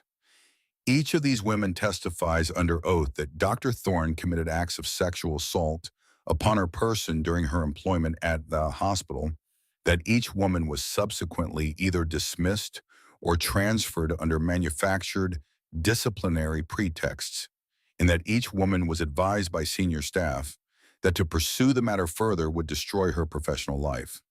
I have also in my hand a telegram received yesterday evening from the Pennsylvania Medical Board stating that an internal review initiated at the board's own discretion upon receipt of these 4 affidavits and the account published in the Rocky Mountain Gazette is now formally underway, and that Dr. Thorne's license to practice medicine in the Commonwealth of Pennsylvania is, as of the date of the telegram, under suspension, pending the outcome of that review. The courtroom did not merely explode, it detonated. Blackwood could not restore order for nearly 3 minutes. When at last it was quiet, Ambrose Thorne was sitting at the prosecution table as though someone had removed the spine from inside his body. Carlyle stood. "Your Honor," he said, "I must ask to be permitted to withdraw as counsel in this matter. I was not informed of the full scope of the allegations against my client. I cannot in good conscience proceed." "Permission granted," Blackwood said. "Mr. Carlyle, you may take your papers and step down." Carlyle did so with a speed that suggested he would have preferred to leave the territory altogether. He did in fact leave the territory on the evening train, and he never returned. Blackwood leaned forward on the bench. "Miss Ashford," he said, "before I rule on the charge before this court, I would hear from you directly. Will you take the stand?" Nora stood. She walked to the witness stand. She placed her hand on the Bible. She swore the oath. She sat. She told her story one final time now before the court, and she told it to the 100 and some citizens packed into that courtroom, and she told it to the reporter Cordelia Finch, who sat in the front row of the gallery and wrote without lifting her pen. Her voice did not break. She did not raise it. She told the story plainly in order without ornament. When she came to the end, she paused. She looked up, and she found Silas in the second row. And she looked at him, and then she turned, and she looked directly at Judge Blackwood. "Your Honor," she said, "I am not a doctor. I have never claimed to be. I do not hold a license to practice medicine in the territory of Wyoming or in any other jurisdiction. I have in the past 4 months treated 147 patients on Black Ridge Mountain. I have performed 2 surgical procedures that by the strictest reading of the statutes only a licensed physician is entitled to perform. I did so because the choice before me in each case was a choice between the letter of the law and the life of a human being. I chose the life. If that is the charge before this court, I am guilty of it. I will be guilty of it again tomorrow and the day after tomorrow if the circumstances require. The honorable alternative, Your Honor, is not available to me." She paused. "One further matter," she said. Whatever this court decides regarding my professional conduct, I ask that it not mistake the conduct of the plaintiff in this case for that of a responsible physician. Dr. Thorne did not travel 2,000 miles to Wyoming to defend the integrity of the medical profession. He traveled 2,000 miles to finish what he started in a supply closet at Pennsylvania General Hospital in the autumn of the year 1886. He failed then because I fought him. He will fail now because I have stopped running. That is all I have to say. She stepped down. Augustus Sawyer rose and called over the next 90 minutes every one of the 30 witnesses he had brought with him from the valley. Josiah Pike on crutches told how the lady nurse had opened his chest on a pine table by lamplight and sewn up his lung. Eli Beckett from his wheelchair held up the cedar leg Ezra had carved for him and described the morning Nora had taken his old one off. A homesteader's wife bounced a chubby 6-month-old boy on her knee and said, "Your Honor, this is Nathan. She delivered him when I was bleeding and my husband had given me up." An old trapper rolled up his sleeve and showed the long, clean scar where a wolverine had nearly cost him his arm and said, "I still pick up my rifle with this hand, Your Honor." On account of her, Blackwood allowed 28 witnesses before he raised his hand. "I have heard enough," he said. "I will rule." He looked out at the courtroom and he drew a long, slow breath because he was an old man and he had not become a judge in order to preside over mornings like this one.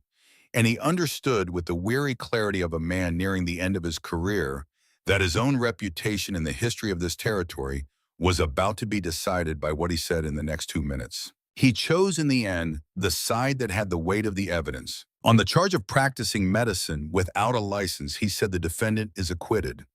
The circumstances under which Miss Ashford rendered medical service on Black Ridge Mountain and in the valleys adjacent thereto constitute a plain necessity that no reasonable reading of the statute can condemn.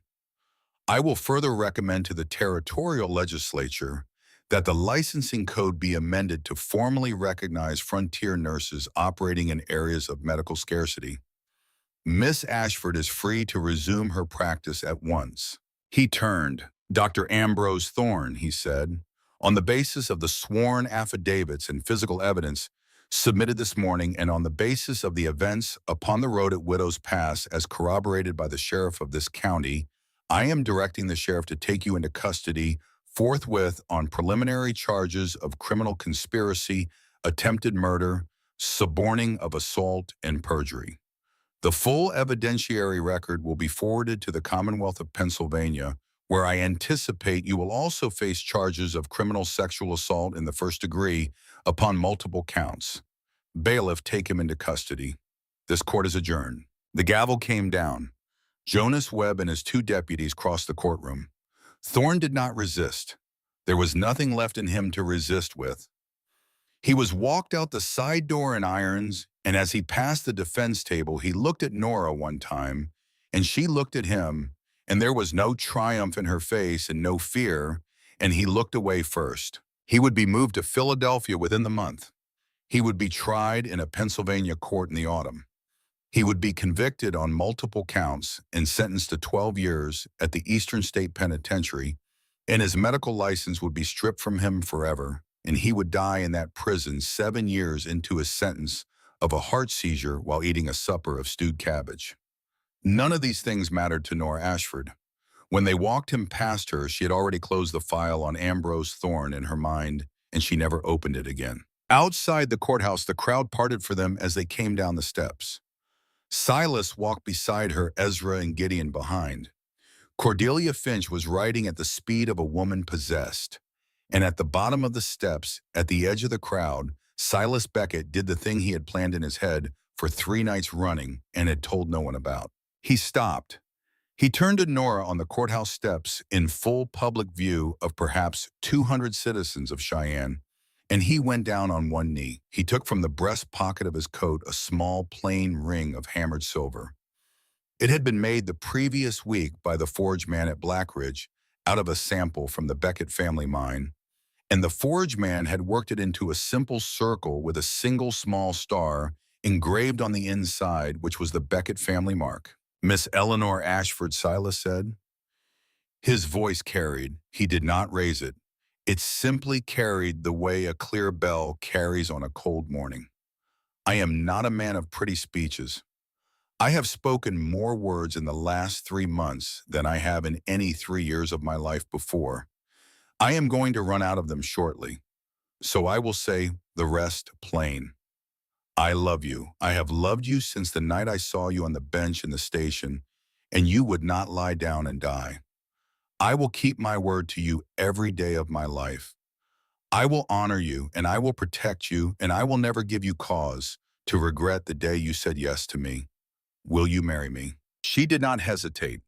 She had decided in some private chamber of her heart, on a porch on Blackridge 2 nights before, and she did not hesitate now.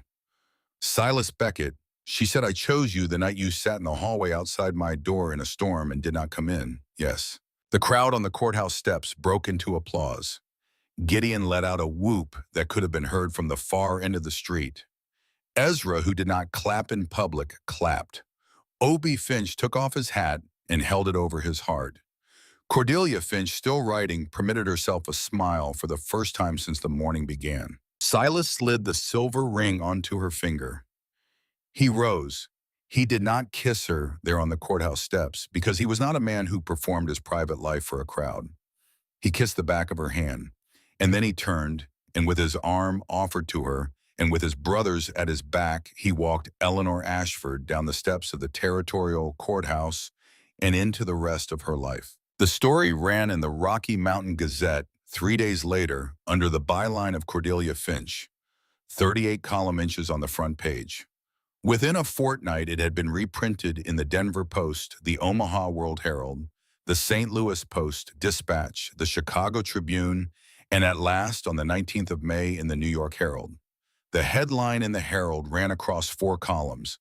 3 mountain brothers of Wyoming save bride from corrupt Philadelphia physician. Editorials followed. Letters to the editor followed the editorials. Women's clubs in Boston and Cincinnati wrote to Eleanor Ashford asking if she would come east to speak. She declined. She had a clinic to run and a wedding to plan. The wedding was held on the 22nd of June on Black Ridge Mountain in the long, slanting light of a summer evening. There was no church. Obadiah Finch stood in the open yard in front of the main house with a worn leather Bible open in his hands, and when he began to read from it, his voice was the voice of a man who had not read aloud from Scripture in over 20 years, and who was surprised and a little moved to find the words still there in his mouth. He had not recovered his faith at 60. But watching those 3 young men he had raised stand up for the woman who had come out of a train station in a bad dress in January, he had recovered at least his willingness to believe that the book was sometimes correct about what was most important in human life. Nora wore a dress of deep green. She had chosen the color because it matched nothing in her past. Hannah Whitfield pinned wildflowers into Nora's hair. Hannah was the daughter of a Scottish miner down in the valley, a quiet young woman who had been coming up to the homestead since April 1st to bring her father to the clinic for a bad cough, and then increasingly for reasons she and Eli did not yet quite admit. Gideon walked Nora down the path of trampled grass that served as the aisle because her father had not come. Cyrus Ashford had been sent a written invitation, and he had not replied, and Nora had decided she was at peace with that, and the decision had for the most part held. Ezra stood as Silas's best man. Gideon, having delivered the bride, took his place at Silas's other side. Eli sat in the first row in his wheelchair, and when Hannah returned from pinning flowers in Nora's hair, she took her place beside him with her hand resting on his arm. He would marry her in the autumn. They would have 3 children. Josiah Pike, on his own 2 feet now, and walking only with a slight favor, played the fiddle for the wedding march because it turned out that no one had ever asked him if he could play, and it further turned out that he could. Silas said his vows plainly as he did all things. When he said, I will, he looked not at the preacher and not at the crowd, but directly at Nora, and he said it in the voice of a man taking a blood oath. The supper went on until the stars came out. Hewitt, the chief of the miners, joined Josiah on a second fiddle. There was dancing in the yard. There were 3 kinds of pie. Obie Finch permitted himself 1 glass of whiskey, the first in 15 years, and then a second because It was, as he observed, to no one in particular a singular occasion. Ezra, who had not danced with a woman in 6 years, stood stiffly at the edge of the porch for most of the night until Obie Finch finally put a hand on his shoulder and said, "Son, the prettiest girl in Wyoming just got married to your brother, and the second prettiest is out there dancing with everyone but you." Ezra grunted. He did at last join the dancing, though he stepped on at least 3 pairs of feet before the evening ended, and each of those women considered it a compliment that he had tried. At the far end of the porch, little Lily Hollis, the 4-year-old daughter of a widow named Adelaide who had come up from a homestead 2 valleys over with her mother, sat on Gideon's knee and ate a piece of pie the size of her head, and Gideon told her a long, ridiculous story about a coyote that tried to steal the moon, and Lily laughed until she had the hiccups.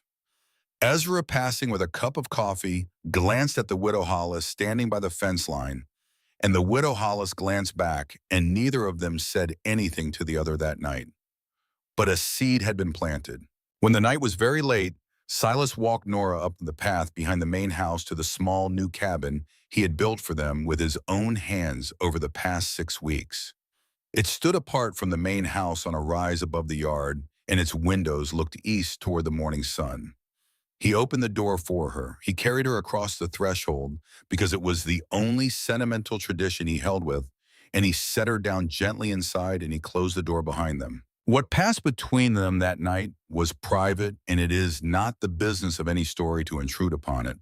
It is enough to say that a woman who had come to Wyoming in January, believing that her body was a source of shame, discovered in the careful and patient hands of the one man she had come to trust without reserve, that her body was in fact a source of tenderness and of gladness and of a peace she had not known was available in this world.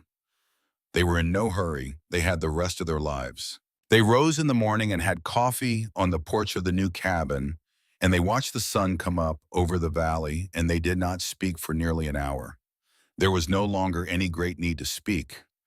The years that followed did what years do to all stories, which is that they rounded the sharp edges and filled in the empty places and turned a crisis into a life. Ezra Beckett called on the widow Adelaide Hollis in the spring of 1888, and he rode the 12 miles over to her homestead every Sunday for 4 months before he worked up the courage to ask her to supper at the main house. And she said yes, the way a woman says yes to a question she has been waiting to hear. They were married in the autumn of that year, and Ezra adopted Lily as his own daughter within the first year, and they had 2 more children together, a boy named Isaac and another girl whom they named after Ezra's mother.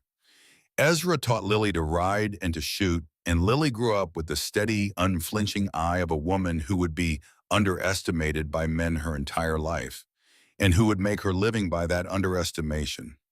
She would in time become the first woman elected to a seat on the Laramie County Commission.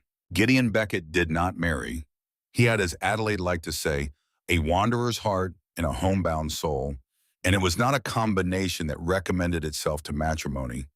But he never lost his smile, and he never lost the small ivory-handled pistols at his hips, and he rode for the Beckett interests all over the West and sometimes south into Mexico, and he returned every year without fail for the Christmas holiday, and sat on the floor with the nieces and nephews and told them long, impossible stories about coyotes that stole the moon and bears who could read signposts. Eli Beckett married Hannah Whitfield in the fall of 1887, and he became, as he had said he would, the schoolmaster of the valley.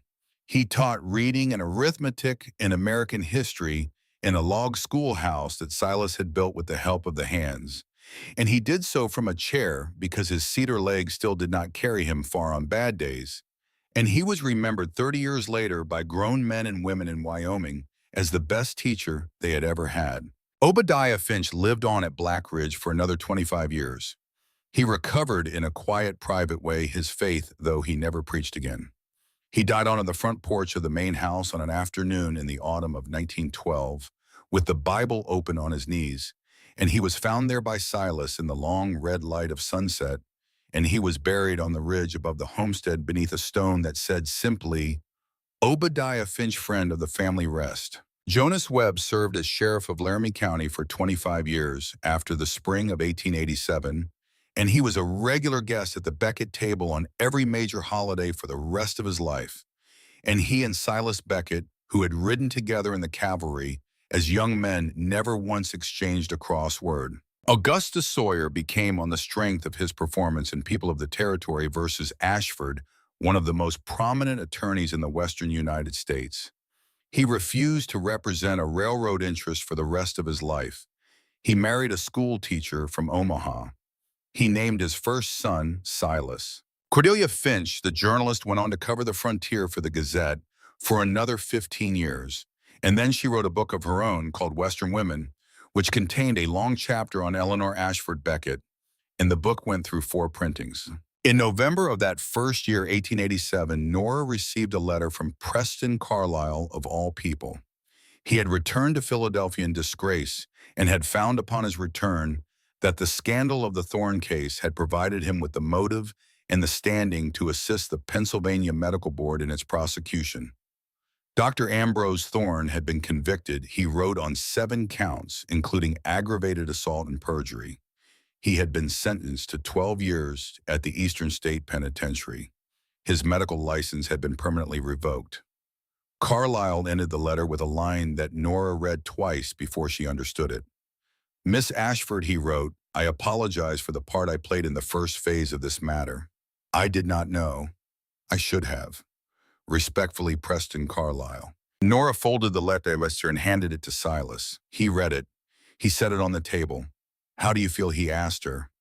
"I feel nothing," she said. "And that is the best thing of all. He no longer has the power to make me feel anything." Silas nodded slowly. "That," he said, "is what justice is supposed to do. Not give us joy, only return us to peace." A week after that letter arrived, a second letter came. This one bore a Philadelphia postmark, and the hand on the envelope was one Nora had not expected to see again. She opened it alone in the clinic. Her father, Reverend Cyrus Ashford, had read the published account of the trial in the New York Herald. He had read the 4 affidavits of the other nurses. He had read the testimony of the witnesses from the valley. He wrote that he had been wrong. He did not ask her to forgive him.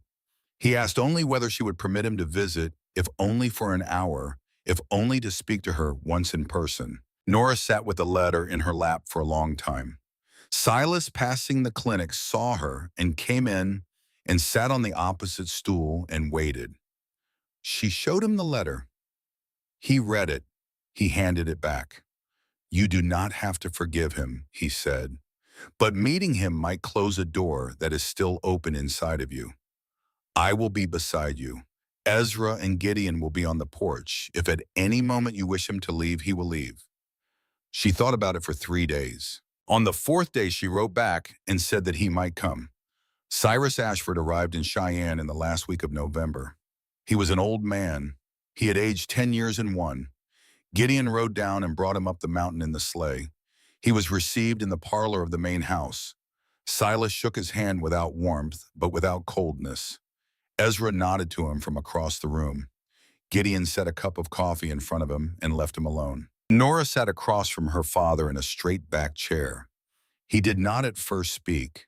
He looked at her for a long time, and his eyes filled, and he did not let the tears fall. At last he said, "Eleanor, I chose the appearance of righteousness over the substance of it. I chose the reputation of the family name over the soul of my own daughter. I do not ask you to forgive me. I ask only whether you are well." Nora looked at him. She looked at him, and she saw, perhaps for the first time in her life, that her father was not a monster. He was a weak man who had made a cowardly choice at the single most important moment of his life as a parent, and who was now too late trying to understand what he had done. She felt, to her own surprise, not rage, but a kind of pity. "I am well, Father," she said. "I am more than well. I have a family here.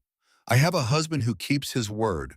I have work that matters. I am happier than I was at any point in your house. I wanted you to know that." He nodded. Tears did come then, and he let them come because he was past the age of hiding them. "I am glad," he said. He stayed 3 days. He spoke with Silas on the porch on the second evening, and when he left at the end of that conversation, he shook Silas's hand with both of his own, and he said, "Mr. Beckett, I thank you for being the man to my daughter that I should have been, and I pray that God gives me what time remains to become, even in my dotage, something closer to the father she deserved. Silas looked at the old man. Reverend Ashford, he said, it is never too late. Do not use your age as an excuse. Go home and write her a letter every month. Come out here every summer if your health permits. The door is not closed. Cyrus Ashford returned to Philadelphia. He wrote her a letter every month until the month he died, which was nearly 4 years later. He visited Blackridge twice more. He met his grandchildren. He was in the end forgiven, though Nora never said the word aloud because she did not need to say it. Forgiveness was simply the thing that had happened quietly in the place where bitterness used to be. The years rolled on. Samuel Beckett was born in the spring of 1889, and he was a dark-haired, serious child who looked like his father and who took everything from the first word out of his mouth at the weight his father had taught him to take things at. Cordelia Beckett was born in the autumn of 1891. She was named for Cordelia Finch, the journalist who had put the story before the country, and she had her mother's pale blue eyes and her Uncle Gideon's laugh. The homestead grew. Other families came up into the valley. The clinic over time became simply known as the Beckett Clinic, though Nora never hung a shingle and never once called herself anything grander than a nurse. Other women came to her to learn, and she taught them what she knew not in a formal school, but in the practical manner of apprenticeship. And by the year 1900, there were 11 women in 5 states who had trained under her and who practiced quietly and capably in their own frontier communities. One afternoon in the late summer of 1895, Silas Beckett stood on the porch of the main house and watched his son Samuel, who was 6 years old, practice loading a light rifle under the supervision of his uncle Ezra. Across the yard, Cordelia Force sat atop a small black pony that her uncle Gideon had brought up from Colorado, and her hands on the reins were steady and correct. Nora came out and stood beside him. She put her arm through his. "My father built this place from nothing," Silas said. "He worked himself into the ground doing it. When he died, I thought my job was to keep what he had built. But you taught me a better thing. You taught me that the job is to make what he built into something worth handing down." Nora leaned her head against his shoulder. "You are a good man, Silas Beckett," she said. "You always were." The sun went down behind the ridges of the Medicine Bow Range, and the long gold light lay on the yard and on the rifle in the boy's hands and on the pony's dark flank and on the silver ring that had been made in the Beckett forge and that had never once come off Eleanor Ashford Beckett's finger in 8 years. Silas Beckett lived to be 81 years old.